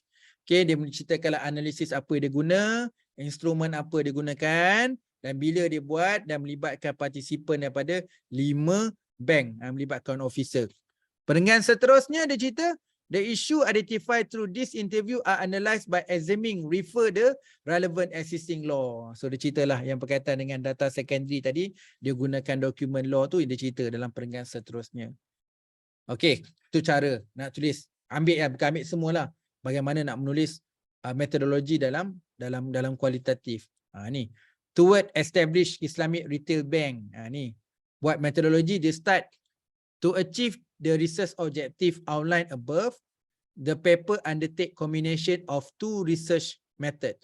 First, second, betul tambah bawah tu, in addition, semi-structured interview from the target sample of bank, finance, professional, academic, syariah scholar are used to subtain the compare of survey finding. Ni boleh tengok nanti.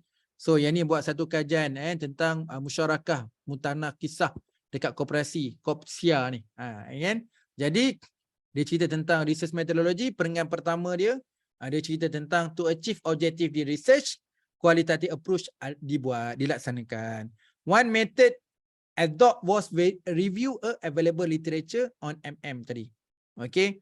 Kemudian the second method adopted was interview the person authority in Islamic finance.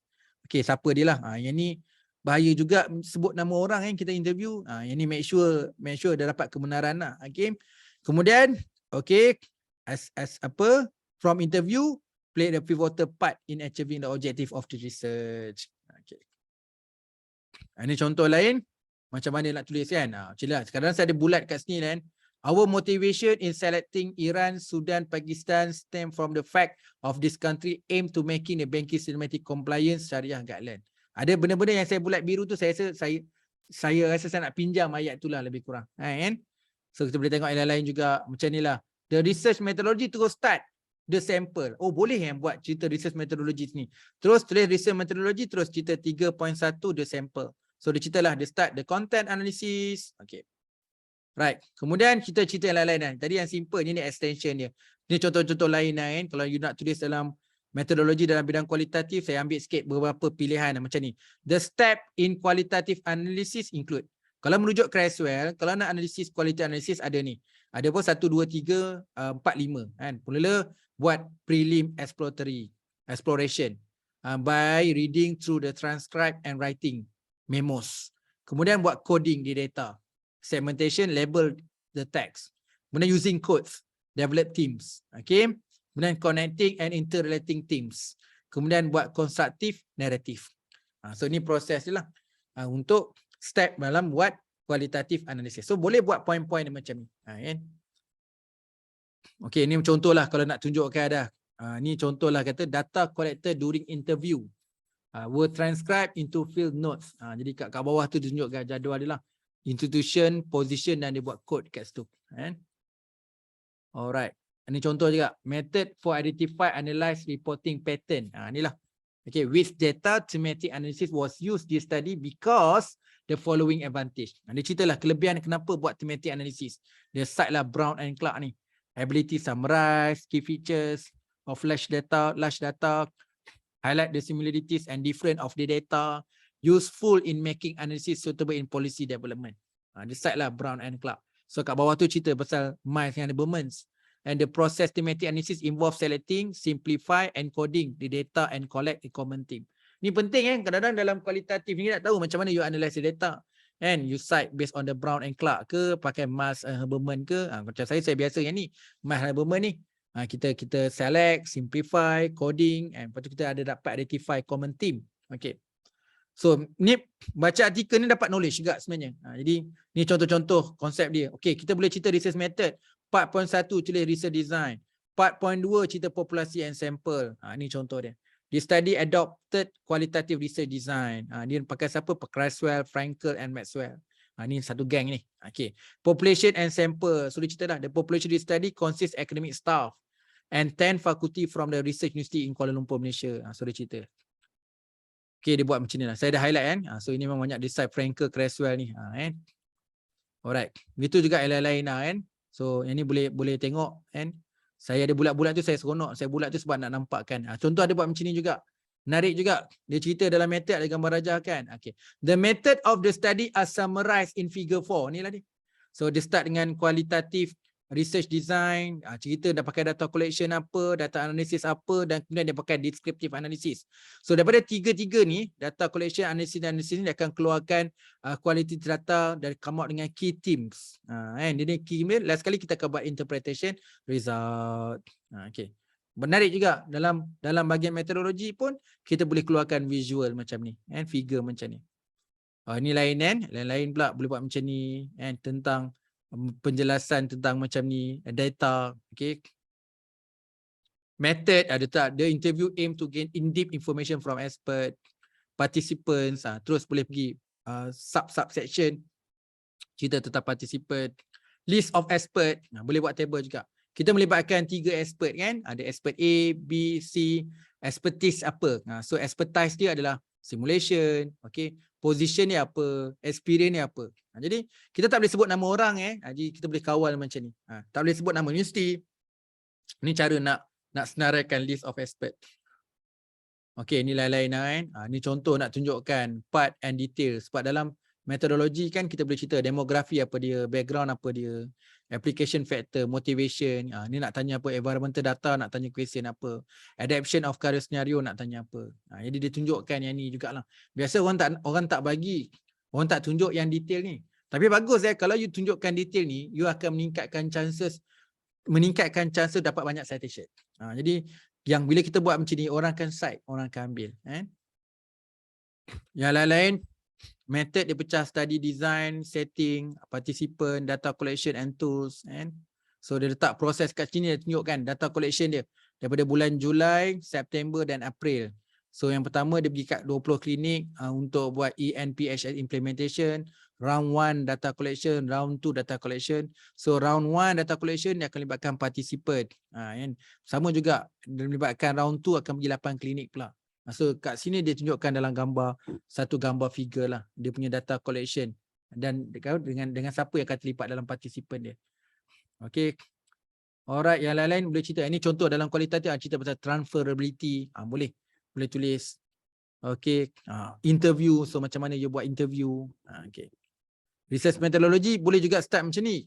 Menarik juga ni. Dia highlight balik research question supaya kita tahu apa yang kita nak tulis dalam research methodology. So dia lah, the question presented, the interview were designed to answer the following question. Dia ceritalah.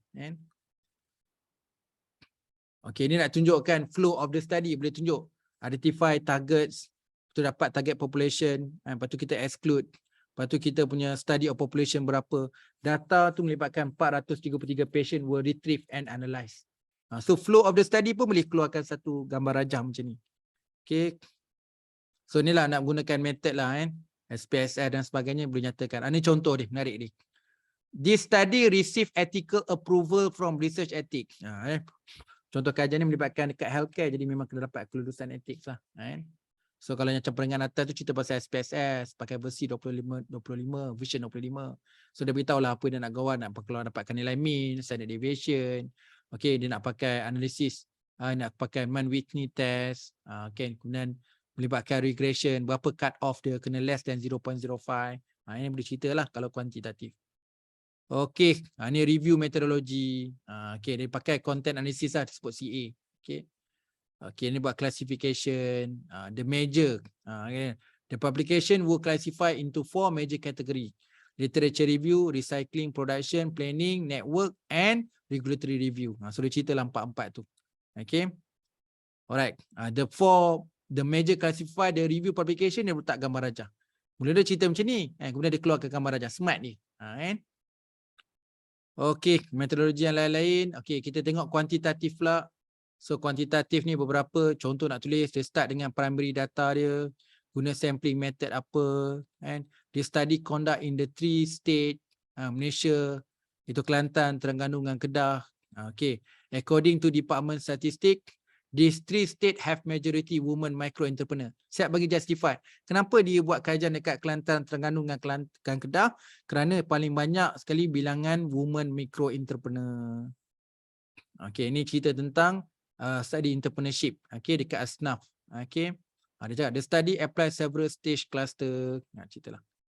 Okay, yang ni pun sama. Nanti boleh tengok. Okay, cerita tentang research instrument. Pendek je sebenarnya.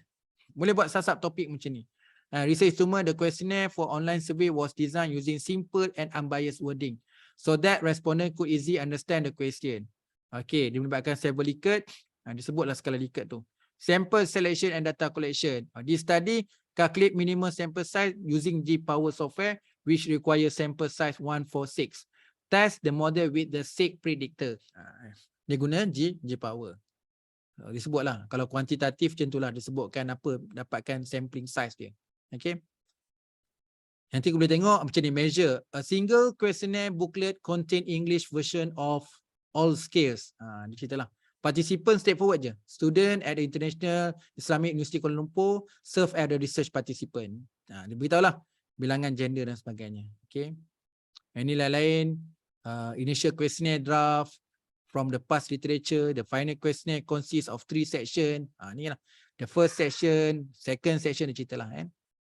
Okay, ni the cross-sectional study. Dia punya time horizon lah. Conduct among 136 governance secondary school. Okay, kena tengok juga bila orang kuantitatif, first 3.1 atau first perenggan dalam metodologi apa dia tulis. Jadi bila kita bedah, kita dapat yang tu lah. Okay, ni metodologi kuantitatif yang lain lah. Nanti you boleh tengok. Cerita pasal sampling size. Macam ni lah. The sampling size of the study was calculated using G-Power version 3.1. Based on the power of 0.5 effect size and 0.5 required sampling size of 89 to test the model. However, to avoid any possible complication arise the small sample size, this study collected data from 300 micro-entrepreneur residing on 4 state peninsular Indonesia. Ini contoh-contoh lah. So kita pun boleh belajar juga cara penerangan ini untuk masukkan dalam tesis maupun artikel jurnal. Okay, nanti tengok juga yang lain-lain. Cara penulisan, methodology. Ni convenience sampling was especially selected because ni reason ni. Menarik juga baca-baca artikel dapat knowledge. Okay, ni macam mana gambar rajah, research framework pun ada kat sini. And research methodology penerangan dalam first perenggan ni macam ni. Okay, lain-lain ni. Saya cuba ambil beberapa lah yang boleh jadikan rujukan bila nak tulis metodologi. Inilah ayat-ayat dia. And nanti you tengoklah semua. Jam pun dah almost pukul 10 dah. And nanti you boleh tengok semua ni. And saya ambil masa yang lama. Saya ingat saya ambil masa waktu pandemik. Tahun 2020, tahun 2021. Setahun lebih nak menyiapkan slide ni. Nanti you boleh tengok-tengok ini. Okay. Saya rujuk pada soalan Ni metodologi lain-lain pula. Yang guna data sekunder pun ada. Selesai. Okay. Ada soalan nak tanya? Ada dekat chat. Okay.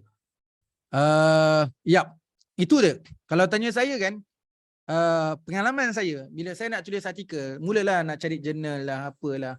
Kita nak cari jurnal ada nak belajar, nak menulis. Apa nak tulis kat abstract, apa nak tulis pengenalan, apa nak tulis literature review, apa nak tulis dalam method. Jadi dengan adanya slide 500 ni, at least boleh jadi rujukan awalan lah. Okay. Bila kita nak start menulis je, boleh refer slide ni dan kita dapat. Jadi memang kalau ikutkan, kalau saya nak cover sampai habis, dia perlukan 7 jam lah. Biasanya saya cover untuk slide ni kadang-kadang 7 jam pun laju juga. Tapi kita cuma ada 2 jam. Saya punya niat, saya nak dapat. Sebab lepas ni saya harap semua orang dapat tulis artikel ni. Okay, jadi saya nak bagikan satu persatu. Kita dah bagi 150 tips. Okay, kemudian kita dah cover tentang database articles. Okay, kita dah belajar tentang top publisher. Kita dah belajar guna Finder. Kita dah belajar Matcher. Dah guna Suggester untuk dapatkan jurnal. Okay, kemudian semalam kita dah cover tentang pengenalan nak tulis articles. So hari ini nak tunjukkan pemilihan perkataan, pemilihan ayat, macam mana buat perenggan. Dalam pengenalan melibatkan berapa perenggan, apa nak tulis di setiap perenggan, apa nak tulis setiap perenggan dekat literature review, metodologi. Saya harap sedikit sebanyak perkongsian ni membantulah. And itu yang boleh saya bagi, itu yang saya boleh sampaikan dalam tempoh 2 jam.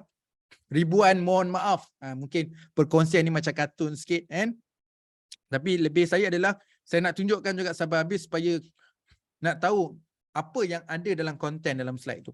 Tetapi kita perlukan masa untuk bedah setiap konten saya tu untuk kita bermanfaatkan. Jadi jangan cuma tengok dekat apa yang saya bulatkan saja. Saya gariskan warna. Kadang-kadang itu mungkin my self interest, tapi you all mungkin dalam apa yang perkongsian saya kat situ mungkin kita boleh ambil di perenggan-perenggan tertentu. Kan? Jadi saya pernah dapat kawan saya dapat slide saya lebih kurang macam inilah. Dia join satu kursus. Dia kata hasil perkongsian saya tu dia faham apa tu kuali dan kuantitatif. Dia ada mudah. Dia kata memang betul. Kalau you baca buku research methodology, buku tu tebal, banyak perkara nak baca sampai you tak tahu nak baca mana satu nak baca yang utama, mana satu nak baca yang penting. Tapi bila baca artikel jurnal adalah melaporkan metodologi perkara-perkara utama dan penting saja. Jadi kita secara automatik apa yang tertulis dalam artikel itulah perkara-perkara yang penting dalam method. Tapi kalau kita baca buku research methodology lagi detail lah.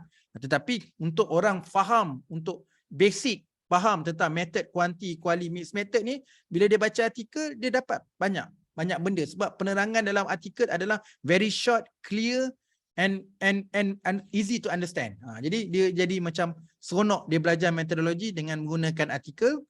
Kadang-kadang dia nak cari satu artikel pun masalah juga. Jadi bila saya dah screenshot jadikan slide, dia memudahkan untuk initial step yang berkaitan dengan perkara-perkara awalan lah. So dia dapat yang tu. Okay. Alright. Kalau tak ada soalan, saya rasa semua dah ucap terima kasih tu. So kalau tak ada soalan, saya mohon maaf. Jadi perkongsian saya malam ni agak laju sedikit. Saya harap slide ni dapat memberi manfaat. Seperti biasa nanti selepas ni saya akan kongsikan video lah. Okey, selesai minggu ni untuk artikel 2 lah. Semalam kita akan cover tentang pengenalan penulisan artikel. Hari ini kita dah belajar tentang outline, apa yang konten yang kena ada dalam abstract, pengenalan, literature review dan method. Okey. Alright, minggu depan kita ada satu perkongsian dalam bentuk WhatsApp. And tu nanti saya akan kongsikan dalam bentuk WhatsApp. Dan following weeks, so kita akan start lagi Zoom live lah. Jadi yang join kursus ni nanti tengok dekat jadual kita lah. So minggu depan cover apa, minggu satu lagi cover apa lagi. Okay, terima kasih semua. Assalamualaikum, selamat sejahtera dan selamat malam. Terima kasih semua. Terima kasih Doktor. Sama. Terima kasih Doktor. Sama-sama.